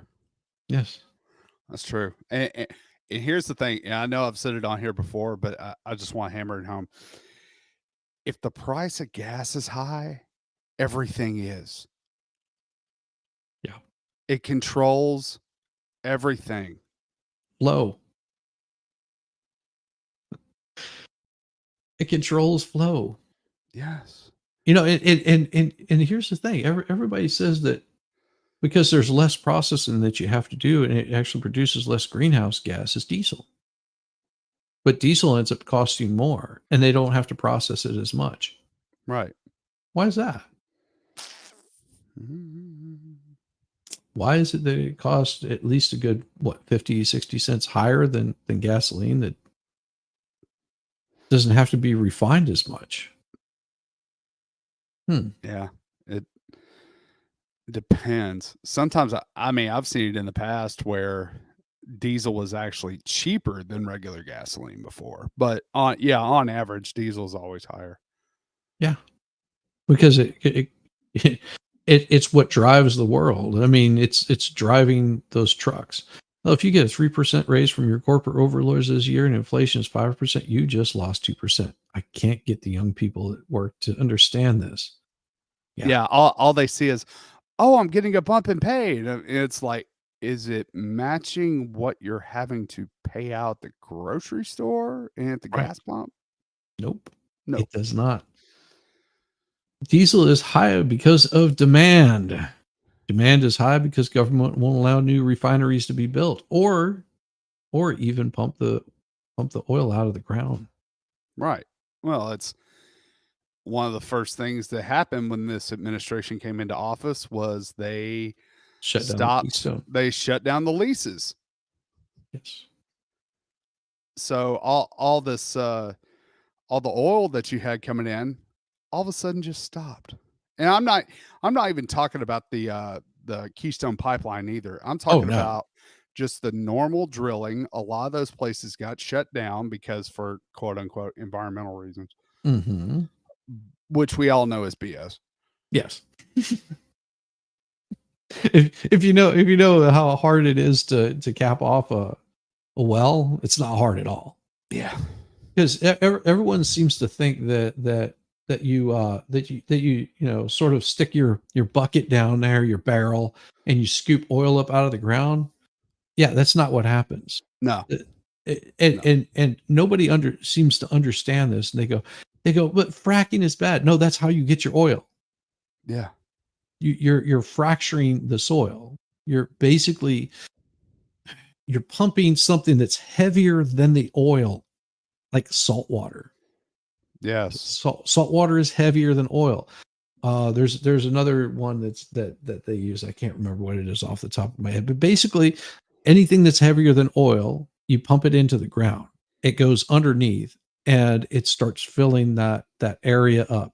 And as it fills that area up, it forces the oil, which you have a well that captures all of that oil. And as it's being pumped, those big pump jacks that you see out in the desert, those things are pumping chemicals into the ground. They're fracturing the ground. They're pumping the oil out. They're not pumping oil. They're pumping oil out. They're forcing things into the ground.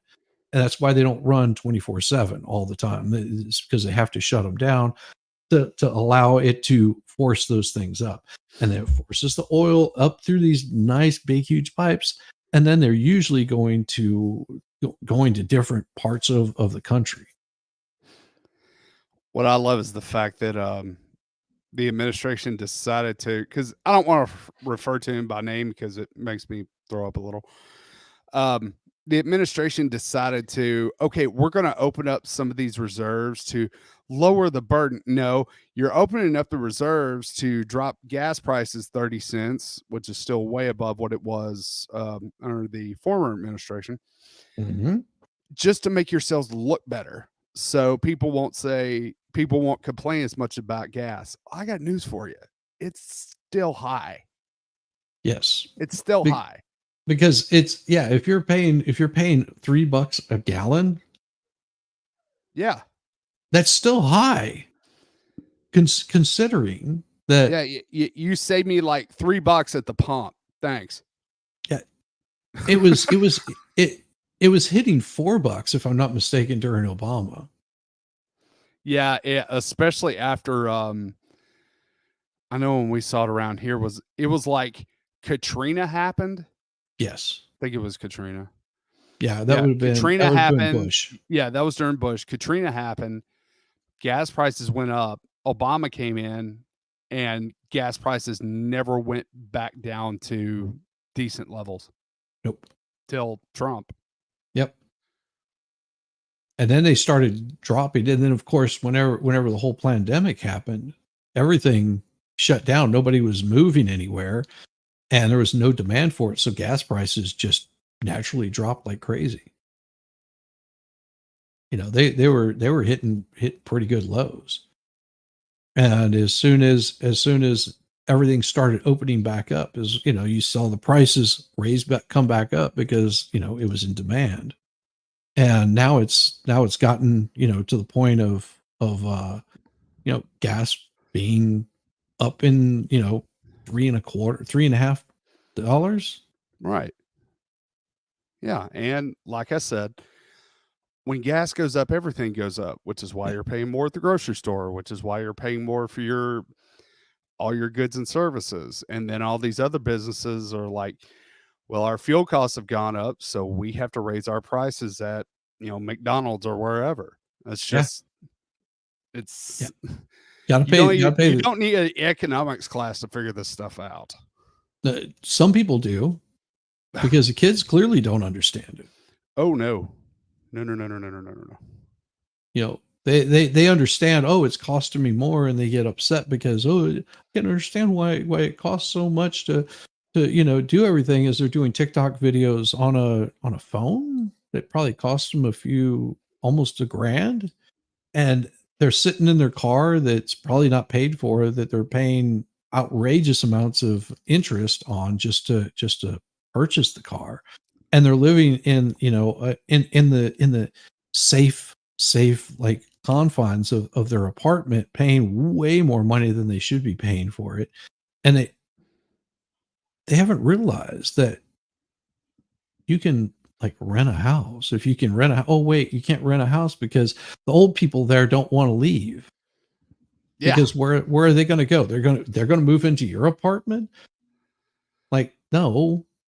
Well, exactly. I mean, now is the time when everybody is holding on to stuff. And if you've been smart with your money, you wait just a little bit longer and you're going to see all these foreclosures and all these repos, and all of a sudden the supply is going to go back up and the prices are going to drop like because crazy. people can't afford what they have. Nope. But they're still concerned about the border. Well, they should be. No, but I'm saying it's like, but we should be letting all of these immigrants in. That's what they call them, as immigrants or migrants. You mean Asylum illegals? seekers. Yeah. And this is something that came out in the news. I covered this. It was like, oh wait, they're changing definitions. This came down from the White House staff and the AP. The Associated Press said we are no longer going to be calling. We're going to stop using illegals. We're going to stop using. We've got to find a better terminology. We have to change the terminology. The terminology needs to be immigrants that are here illegally, or we'll have to call them asylum seekers that are here. We'll have to call them immigrants or migrants. As much as we can avoid calling them illegals, because that's disparaging on them. Well, here's the thing. And I know we have a very smart, intelligent chat, and I know they already know this, but for those of you that don't know, there was a book that was put out a long time ago called 1984. One of the key parts of that was the government that was in charge was constantly changing words and changing the meaning of the words so it didn't seem as bad. Exactly. And all this is a copycat of that. Exactly. And if we change the wording, then it doesn't seem as bad as what it is. And if we put people in little groups and give them an identity that we want them to have, then they will stand with us as we take away their rights. Exactly. Oh, wait, that wouldn't be happening this month, would it? During Pride Month. So you understand that gay pride went away. It became Pride Month. Yes. So that way it covers everything. Exactly. Like, what, you're not proud? You don't want to be part of this group? You don't want. You know, it's funny that I'm starting to see all these companies that were so big into Pride Month starting to reveal their true colors. Yeah. That they're actually coming out and admitting that, well, we're actually just doing it for the attention. Mm-hmm. Not that we really support these groups. Oh, no.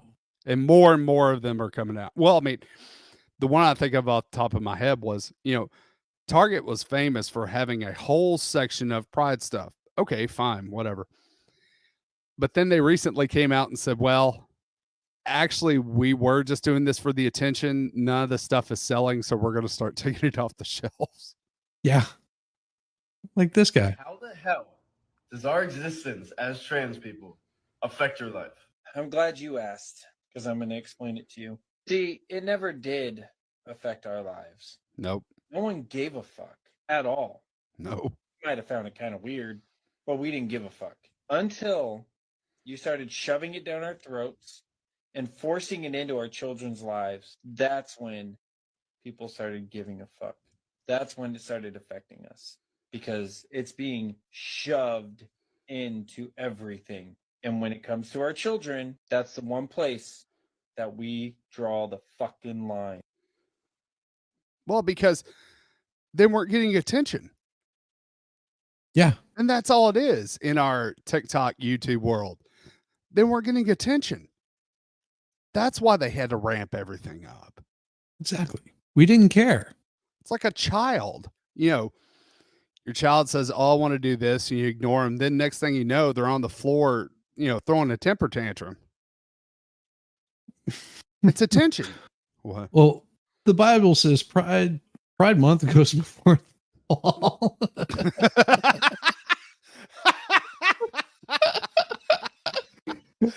She's like, Flanagan Shizzy.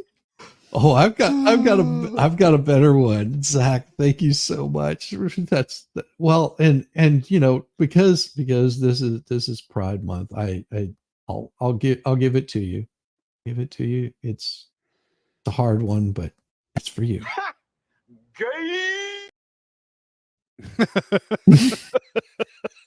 But this is even better, right? $23 a gallon. I'd kill for that right now. It's twice that amount. Yeah, we can't talk about.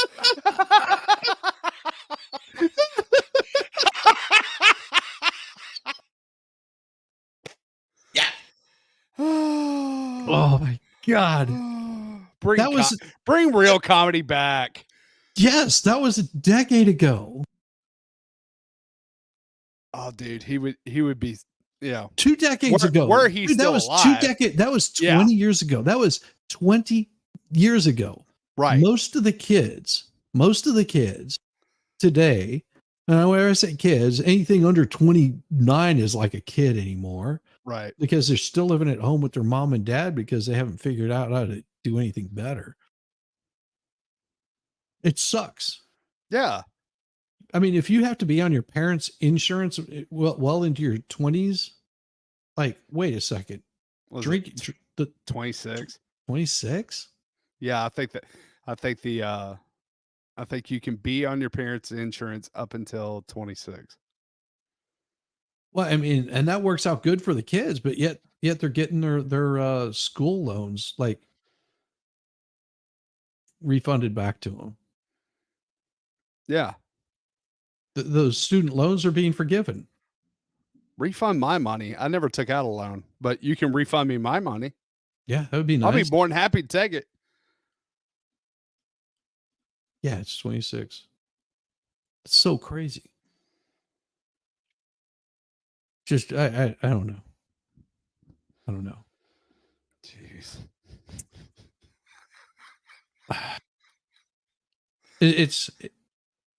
This was one of my favorites. I know that you saw this. I know that you've seen this.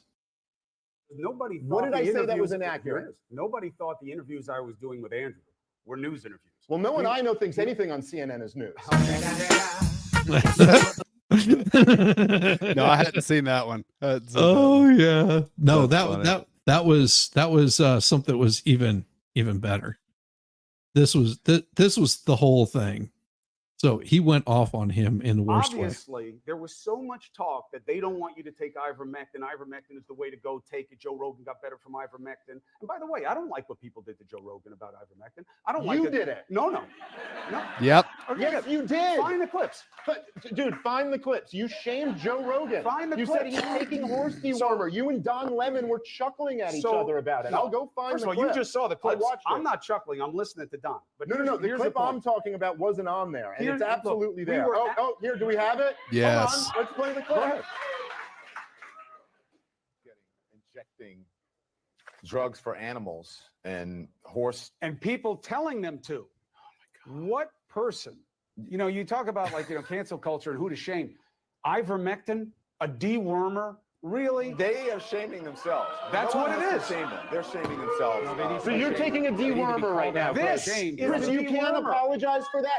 You weren't being clear that it was All this, right. and you know that, dude. You're being so dishonest right now, man. I'm not You being were talking dishonest. about ivermectin, the drug. You were not talking about I this version of ivermectin. Come on, I man. was responding to a situation where we were told that this is what people were searching out to take, and nobody knew what it was going to do. No, nobody believes that. I'm taking the drug right now. Obviously, I don't think it's all poison. I stopped calling it the horse drug when, and you can not like it, CNN's chief medical officer, who is Sanjay Gupta, you had to have said someone to me, else's. You shouldn't just call it a horse dewormer. There's a whole legitimate aspect of the drug. I wouldn't use it for COVID-19, but it's not just a veterinary grade. So I stopped calling it that. So, okay. And then it went away. By the way, I don't know if Oh, you then it guys went saw away. this. One of the best moments during the pandemic was when Dr. Gupta, who was just mentioned, went on Joe Rogan's Yes. podcast. for all the days of CNN like demonizing Joe Rogan. They send their top doctor out there onto his show, and he goes, Yes. He goes, why is everyone on your network saying I'm taking horse dewormer? Ivermectin's not. And Dr. Gupta looked down at his lap and went, yeah, no, they shouldn't be saying that. He did too, because I watched Joe Rogan quite a bit, and Oh, yeah. I listened to that whole thing. And you talk about somebody just completely shutting down when Rogan started mentioning all that. He was like, "Oh yeah," kind of like he knew it was BS. He knew it was total bullshit. Yes. He was just like, this is.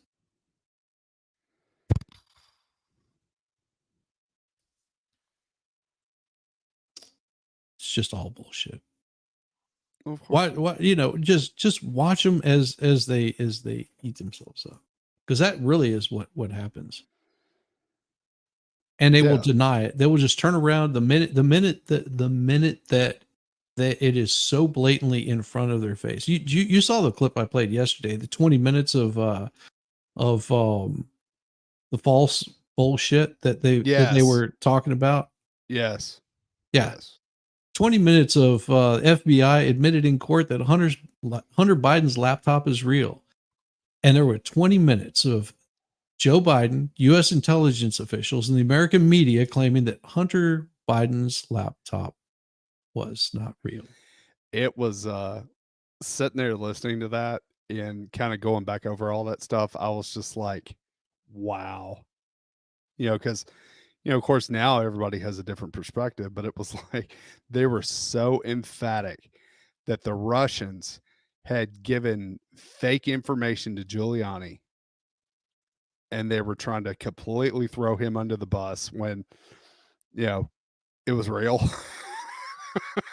Well, and Hunter was a dumbass for dropping his computer off at a tech shop in Maryland. Yes. And this is where it was really interesting, because this in October 2022, Marco Polo 501c3 published a 640-page report on the Biden laptop that meticulously documented 459 crimes involving the Biden family and their associates. Mm-hmm. The report provides evidence of foreign agents registration, FARA violations, money laundering, tax fraud found on Hunter's laptop. It also exposes how federal law enforcement agencies influenced by politics protect the Biden family from prosecution while targeting President Biden's primary election opponent, Donald Trump. Yeah, and what was it? That you don't believe me? Here's the thing. You can get the book. You can get the book. It is $45. It's $45. It's a nonprofit that has it. Well, and what was funny was somebody did a poll or some kind of statistic or whatever about the amount of people that would have changed their vote had they had known that it was real. Yeah. They would have not done it. Because here's the thing, and you talked about Trump and everything that's going on with him.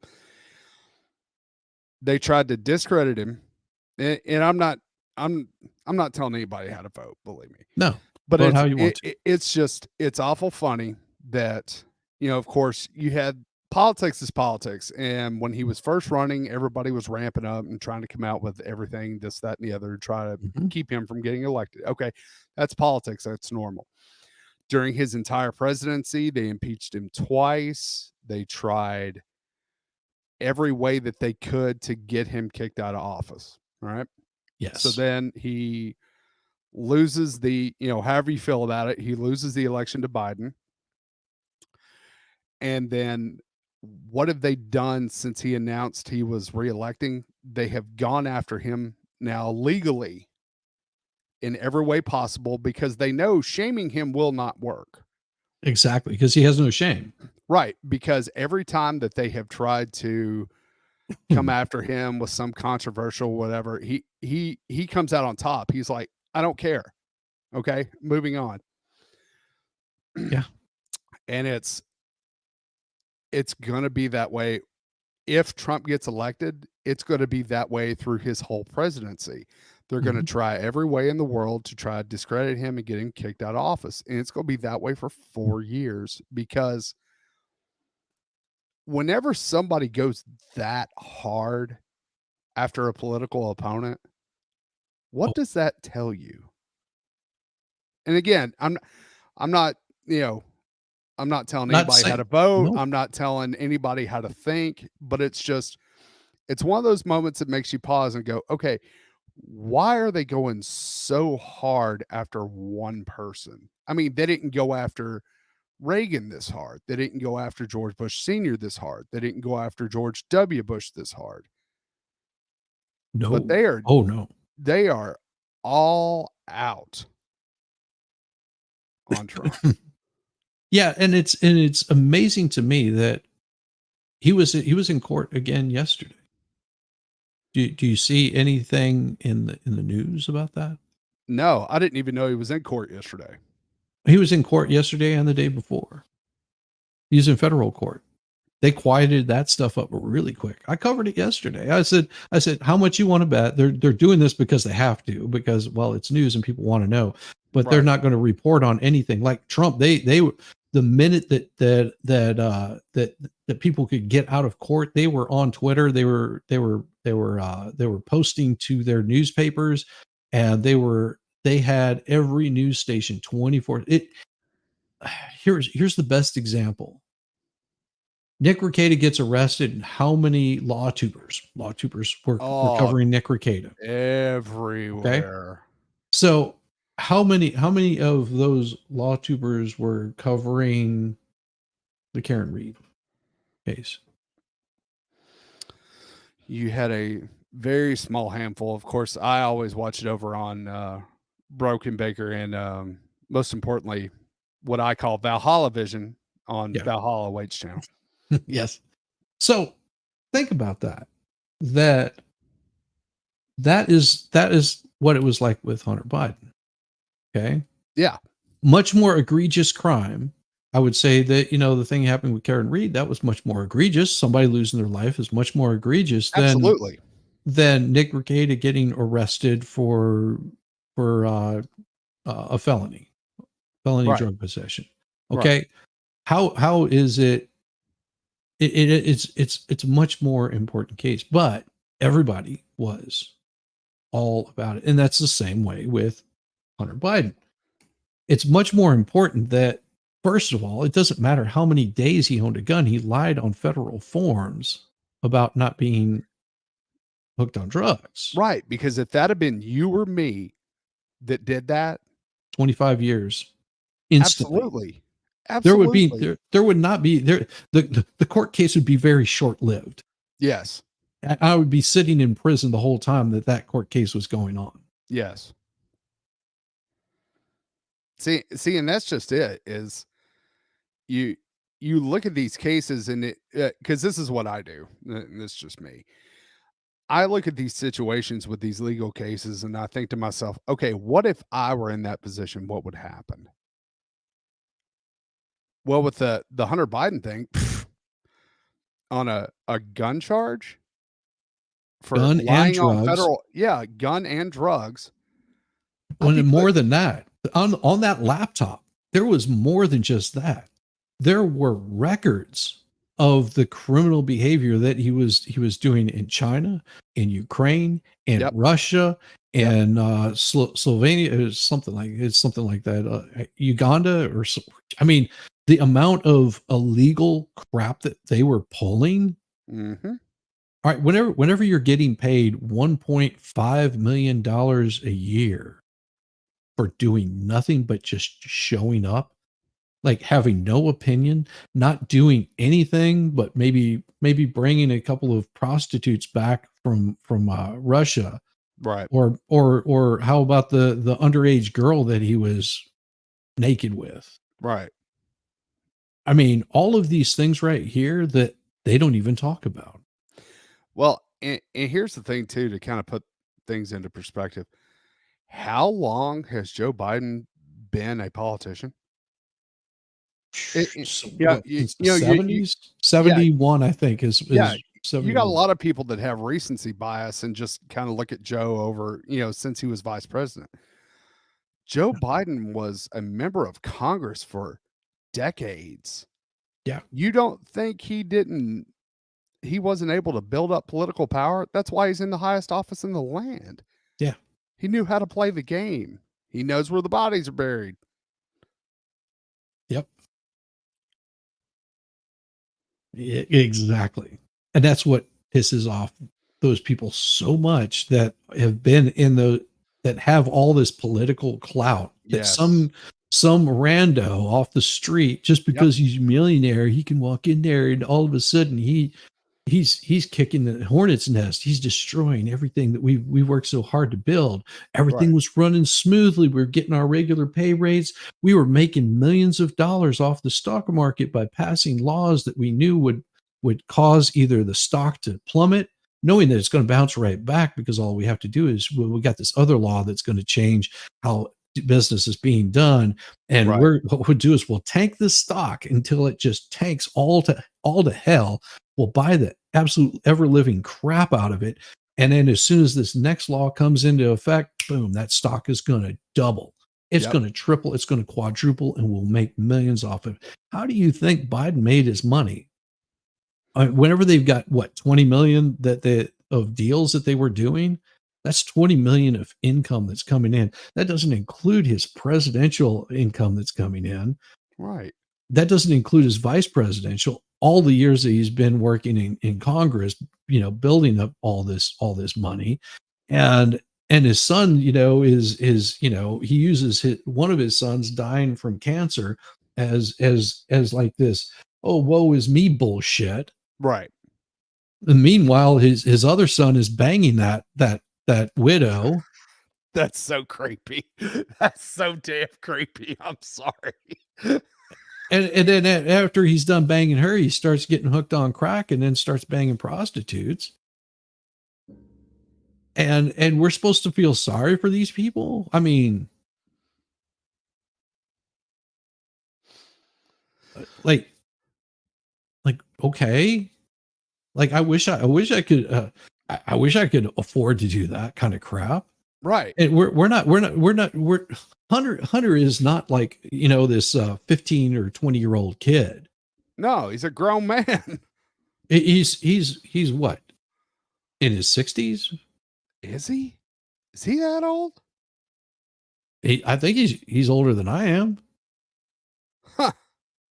Let's look. How old is Hunter Biden? Well, let's see. Hunter Biden. Oh, well, hell no, he's younger than me by a year. So he's 54 years old. Yeah. Yeah, I didn't think he was in his 60s. Of Ah, course, I well, didn't think, you wouldn't have. with all of his drug use, I didn't think he was he was in his 50s though. Yeah, 54 years old. 54 years old. And Taz, the thing is it's not just Biden that's destroying his country or his family. It is they're just profiting off of destroying the destruction that's going on in the country. If you want to know who the ones that are really destroying the country are the ones that are so deep in the political game. Yes. That their children have a seat at the table. Well, and here's, if you think back to the start of the of America, to post-revolution, to them it was a chore to be a politician. George Washington did not want to be president. It was you had to go out of your way to even go to Congress to make a vote. It was such a pain, and you didn't get paid enough to be able to fool with it. So a lot of people didn't even want to be politicians. Whereas now, I mean, for crying out loud, you study to become one of these career politicians. And that's what you do. Your entire life is schmooze and try to control. I mean, for crying out loud, they tried to pass a bill to prevent Congress from investing in the stock market. That's how bad it was. Yes. Or And it bad hasn't. it is, still is. Yeah. It hasn't changed. Because you've got people up there that are making laws, passing laws that affect stock prices. And they heavily invest in the stock market. So they know which way the wind's going to blow. So they know, okay, I need to buy a lot of this stock, or no, I need to get rid of all this stuff. And they can talk about insider trading all they want to, but that's exactly what it is. Well, and see, here's the big misunderstanding a lot of people have. Our government is corrupt. We're far better off without them making all the vote, without them make all voting decisions go through the citizens of the United States. No, I disagree with we're this. We're a republic. We're not a democracy. Right. And this is the biggest part of this. The reason that you have representatives on a small level is for them to be able to carry the vote for their constituents. All right. So if you really are interested in getting your voice heard, you support your local politicians. Know who your local politicians are. Yes. Know who your representatives are. Then you move on from there. Who they bring, it's sort of like this chain of command. You got a whole bunch of these little people down here that you need to be paying attention to. Your school board members, all of these like elected positions, and you make sure that they're providing you with what will that you want them to do. Yeah, it's only 10 people that are running this little government entity, but those 10 they also make up a larger group that feeds into the next, and there's another larger group and another larger group. It's like a big pyramid scheme kind of thing. So you start on that local level and you work your way up, and you make sure that you understand that they're providing you with what you want. And this is why, if you look at the voting map, you see almost the United States, almost the entirety of the United States is red, and then you've got these little blue pockets everywhere. Right. Well, those little blue pockets are usually your cities where they don't understand what it is about rural. And this yes. And it just picture this. And this is why I was talking about the Civil War earlier. You've got people that are in the big manufacturing area. All they do is they produce a good. Right. They're and sometimes it's not even a really good. Like anymore. Tell me what they're producing in cities. Really, honestly, think about this. What do they produce in cities? Like if you take away Detroit, so Detroit's gone. Mm-hmm. All right, they're not making cars anymore. So what's left in that city for them to produce? Okay, if you go to New York, what's the biggest thing that they're producing? Well, they're not producing clothes because they get those from France and Italy. Yes. So that's gone. Manufacturing is gone in these big cities. Or they're producing things on a lower level. Well, you might have some mechanic shops. Yeah. You might have people that, finance. Oh no, they're computer technicians. They're designing websites or things of services. Service industry. That's all they have. It's more of a service industry. They're not really producing anything, but they're consuming an ass ton of material. Now, where does all of that material come from that's being produced? It's not the cities, it's the little rural areas. It's the mom and pops, that have their farm, but they can't keep their farm running because Tyson over here, they own like 90% of the land. They just keep buying it up whenever that chicken farm goes under because Tyson can undercut them on all their prices. Yep. Next thing you know, that Tyson just walks over and buys their farm, or they pay them to farm for them. They become slaves to the master Tyson. Yes. And Tyson, they have their corporate offices in those big cities that don't produce anything, but they consume all of the chicken that they're producing, or you were producing, as slaves for them. And they're going to dictate how you vote because they have more people there than you have on the rural farm, because you don't need as many people running a farm as you do to run a fucking office. Right. Yeah. And that's why having the citizens of the United States, that's how a democracy works. And that's why it eats itself up, is because if you have cities dictating what the rest of the country does, they have the population. I mean, whenever you talk about New York City, just in New York City alone, you have what? How many million of people? 20 million, 28 million people living in New York City that can decide what a third of the country can do. Right. Yeah, exactly. It's, that's the reason that they put the electoral college in place. That's the reason we are a republic and not a democracy. The Yes. founding fathers did not want mob rule. And that's basically what a lot of your Democrats and liberal and progressive politicians want. They want mob rule because they know how to control the mob. Yes. They know how If, to. if you don't believe it, why do you think you have Pride Month and not gay pride? Right.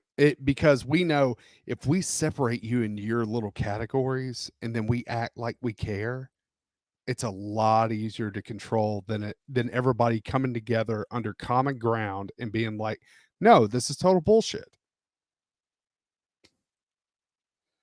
Yeah. What happened to the Tea Party? You remember those guys?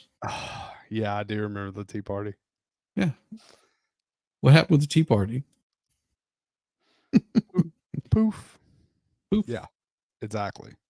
Because they were thinking like individuals. Right. Working together, thinking as individuals and wanting to work as individuals. Yeah. And do you think the government no. These guys right here, they're far right conspiracy theorists, they're racist, they're homophobic, they're transphobic. They are the biggest domestic threat to the US, as they were labeled by the FBI. Bye-bye. Gone. Yep. The joys of government. The joys of government. And like I said, you can vote however you want to. It to me, it makes no difference. I mean, I would prefer that you vote the same way as I do, but I would much prefer that you think on your own and you're able to look at something objectively and without passion, I guess, or there's without a care about it. Like, the feelings be damned. Look at it and go, yeah, that's good policy, or damn it, that's bad policy, and know where that policy is coming from. To me, I'm looking at what is, I take the issues and where the politician stands on the issues, and then I vote that way. And I don't care if you got an R or a D next to you. Hell, once upon a time, locally, I voted for a Democrat because he was a better candidate. He was more aligned with my thinking than the Republican candidate was. Yeah. Who would have, what wasn't on my bingo card for this year? It was Fetterman actually speaking. I know. It's like he come out of his episode or whatever, and then he's all of a sudden become based. Yeah. I'm like, who saw that coming? Did he kick his wife to the curb? Because she was the only one fucking holding him together. That's true. That's true. No, it was like, you're seeing Democrats come out and being like, okay, this is too far. This is not why I joined the Democrat Party. All right.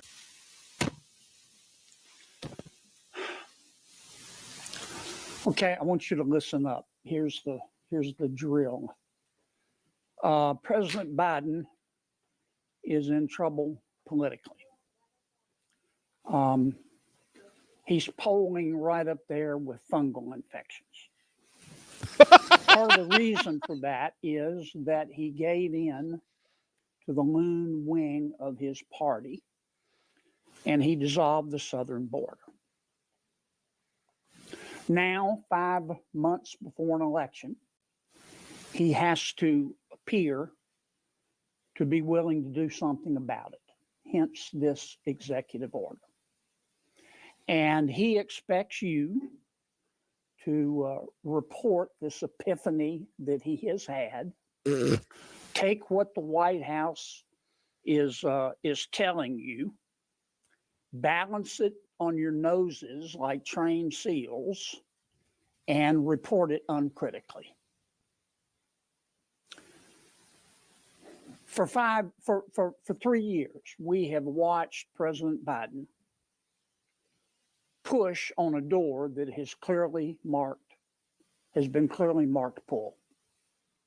He's mismanaged Congress, COVID, the national debt, the economy, inflation, crime, Afghanistan, Iran, the war in Gaza, the war in Ukraine, and now, of course, the border. And every time, I think the president has hit rock bottom. He has managed to find a shovel and continue to dig. Hence, this executive order. And I think that's what the American people see. The first question I would ask President Biden is this. It's a little late, isn't it, Mr. President? No, he doesn't think It's so. a little late. You can't make this cat walk backwards. The president's border policies have allowed 8 million people to come into our country illegally. If you try to come into our country today legally, you are a sucker. You are a sucker. All you have to do is present yourself at the southern border. Oh, I like this Now, guy. for 3 years, President Biden told us all, there is no crisis at the southern border for reasons clearly stated on the teleprompter. And his plan to deal with the crisis at the border was to pretend that there wasn't a crisis at the border. Some of you reported that. Some of you didn't.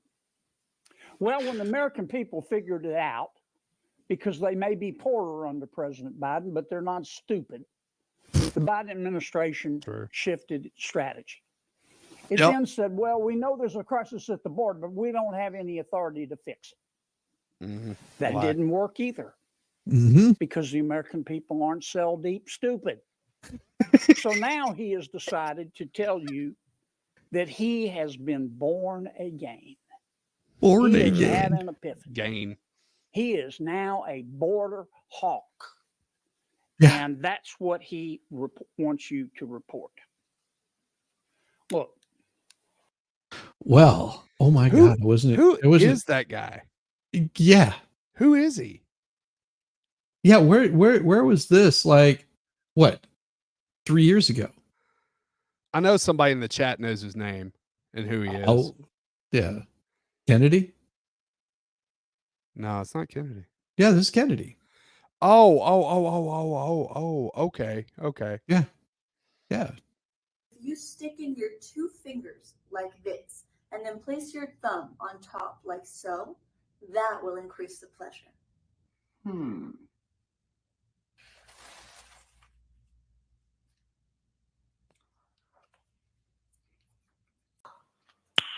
Nice. That's factually accurate. Yes. What's up, MG? Welcome, MG. Sorry I missed you last night. Who the hell is this guy? This guy's hilarious. I know, right? Oh, Is this the Kennedy from Louisiana? yeah. I think it is. Yeah. Or Louisiana? Louisiana. Kennedy, yes, it is. He is a rock star. John Kennedy. Yes. Dude, he's great. Yeah.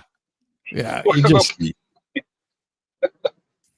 Hey, I'm sorry I missed you last night, MG. It's okay. Well, that was like, what, 30 minutes later than I normally would be. Oh, God. Yeah. I was supposed to start at 10:15, and then I bumped it back to 10:30, and I didn't start till 10:45. So. Well, for you, but for Good me, job, that was like almost midnight. That's expert time. Well, and I was like Ricada time. Oh, God. No, I meant the constantly pushing it back. That's expert. Yeah. Direxy was in there last night. Hey, welcome here, Direxy. It's awesome. But apparently, I missed a great stream with you and Baker and Expert. Wait, are you packing clothes, Rosalind? Are you packing clothes, or are you like?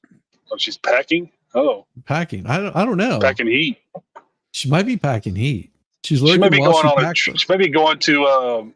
Is she going to Arizona for the hearing? I think she is. For the tonsil twins. The tonsil twins. So yes. So Rosalind, all we want to know is what are you wearing? Like, are you exposing some No shoulder? pants. We know that because pants are prison. Never. Pants Yeah, are prison. Yes.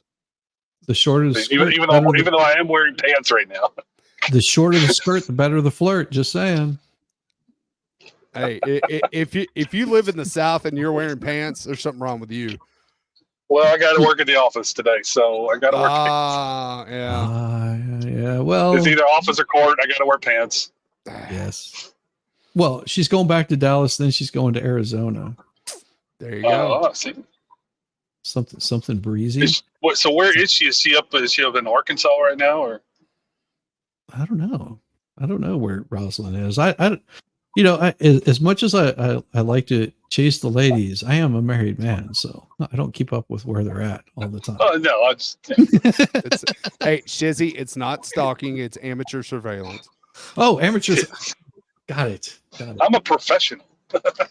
Can I keep the pictures, Rosalind? That's all I want to know. No. MG, for legal reasons, you're an amateur. You're an amateur. Yes. Amateur. But she's in Arkansas. She's in Eureka Springs, Arkansas. Yeah. They drove up through Oklahoma last week. Yeah, that's right. And then they missed their turn. They didn't get off on 69. They went up to another way. I always get off on 69. Just saying. I know. That's what they're. Since you're supposed to get off on 69. Yes, always. Always. If you're not getting off on 69, then you're doing something wrong, Rosalind. Or somebody's doing something wrong. Somebody doing something wrong. That's not how that works. Yeah. I got to hear this again from the beginning because this is too funny. Yeah. Oh.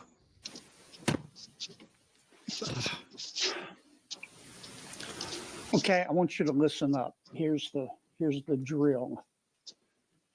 President Biden is in trouble politically and mentally. And apparently physically.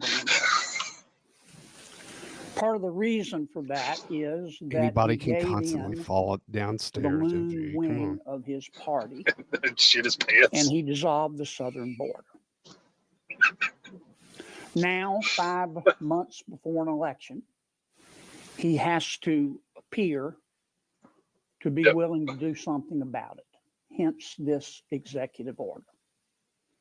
And he expects you to report this epiphany that he has had, take what the White House is telling you, balance it on your noses like trained seals, and report it uncritically. Yeah, they do. For 3 years, we have watched President Biden push on a door that has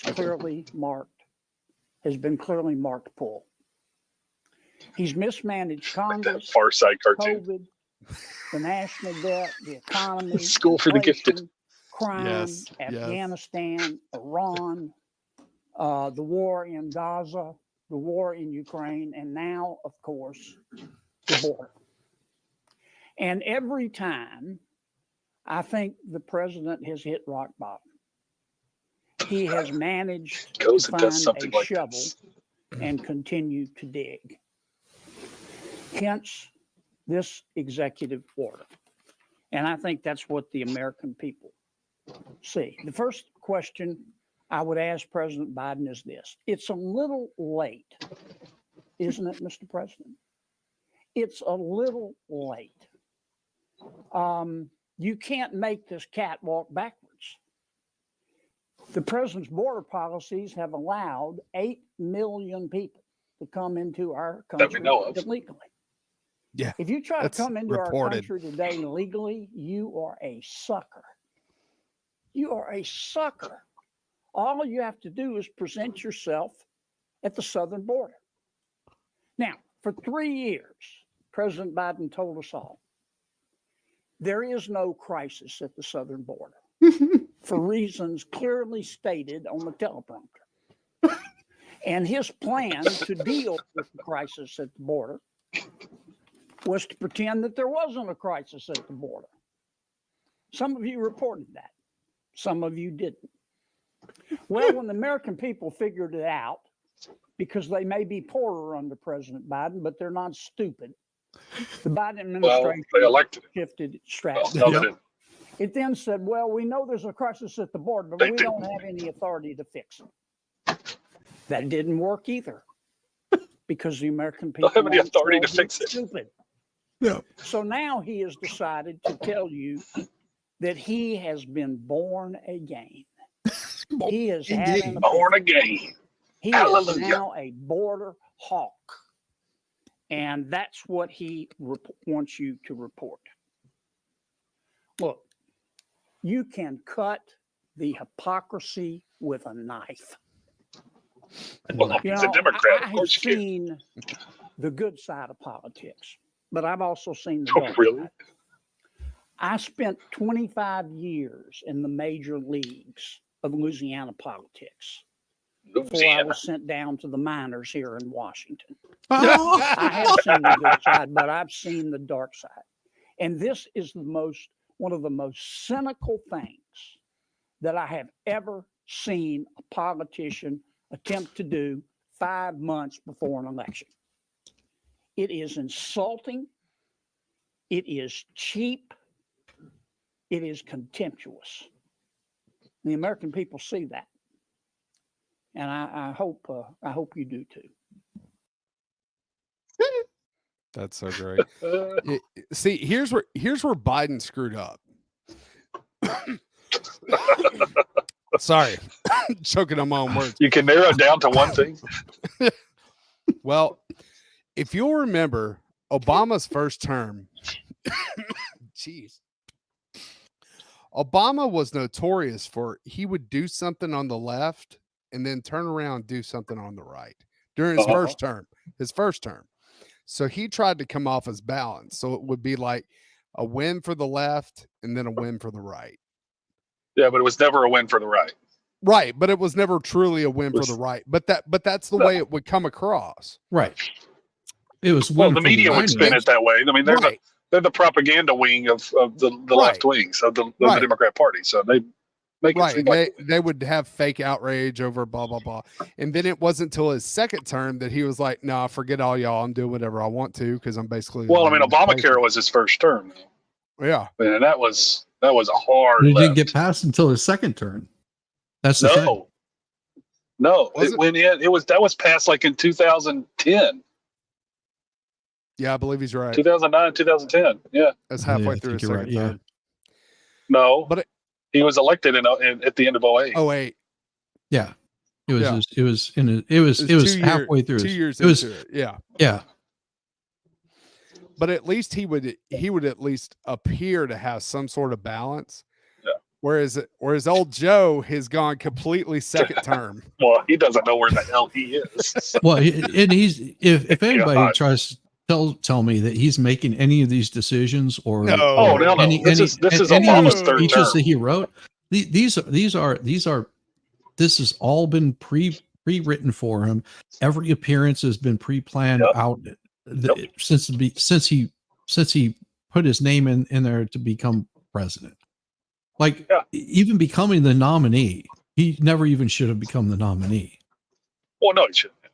He wasn't even polling high enough to beat Kamala, and she was losing drastically after Tulsi. Tulsi tore her apart. And you know what happened as soon as Tulsi tore her apart? They shut down Tulsi's Twitter. They shut down all the information you could find out about Tulsi because everybody was like, "Who in the hell is this Tulsi Gabbard? And where in the hell? How in the hell did she just tore Kamala up?" Yeah, like she destroyed her on stage. And it was right after that. It's not hard to do, but it's not hard to do. Appearance. But her polling went from here, like all of these people were here, and Obama was here, of course, not Obama, but Biden was way down here. They were just like, we don't want this guy in there. I mean, even Kamala was doing better than her.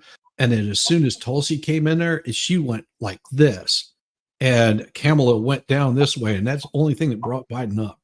That was it. Because eat their own.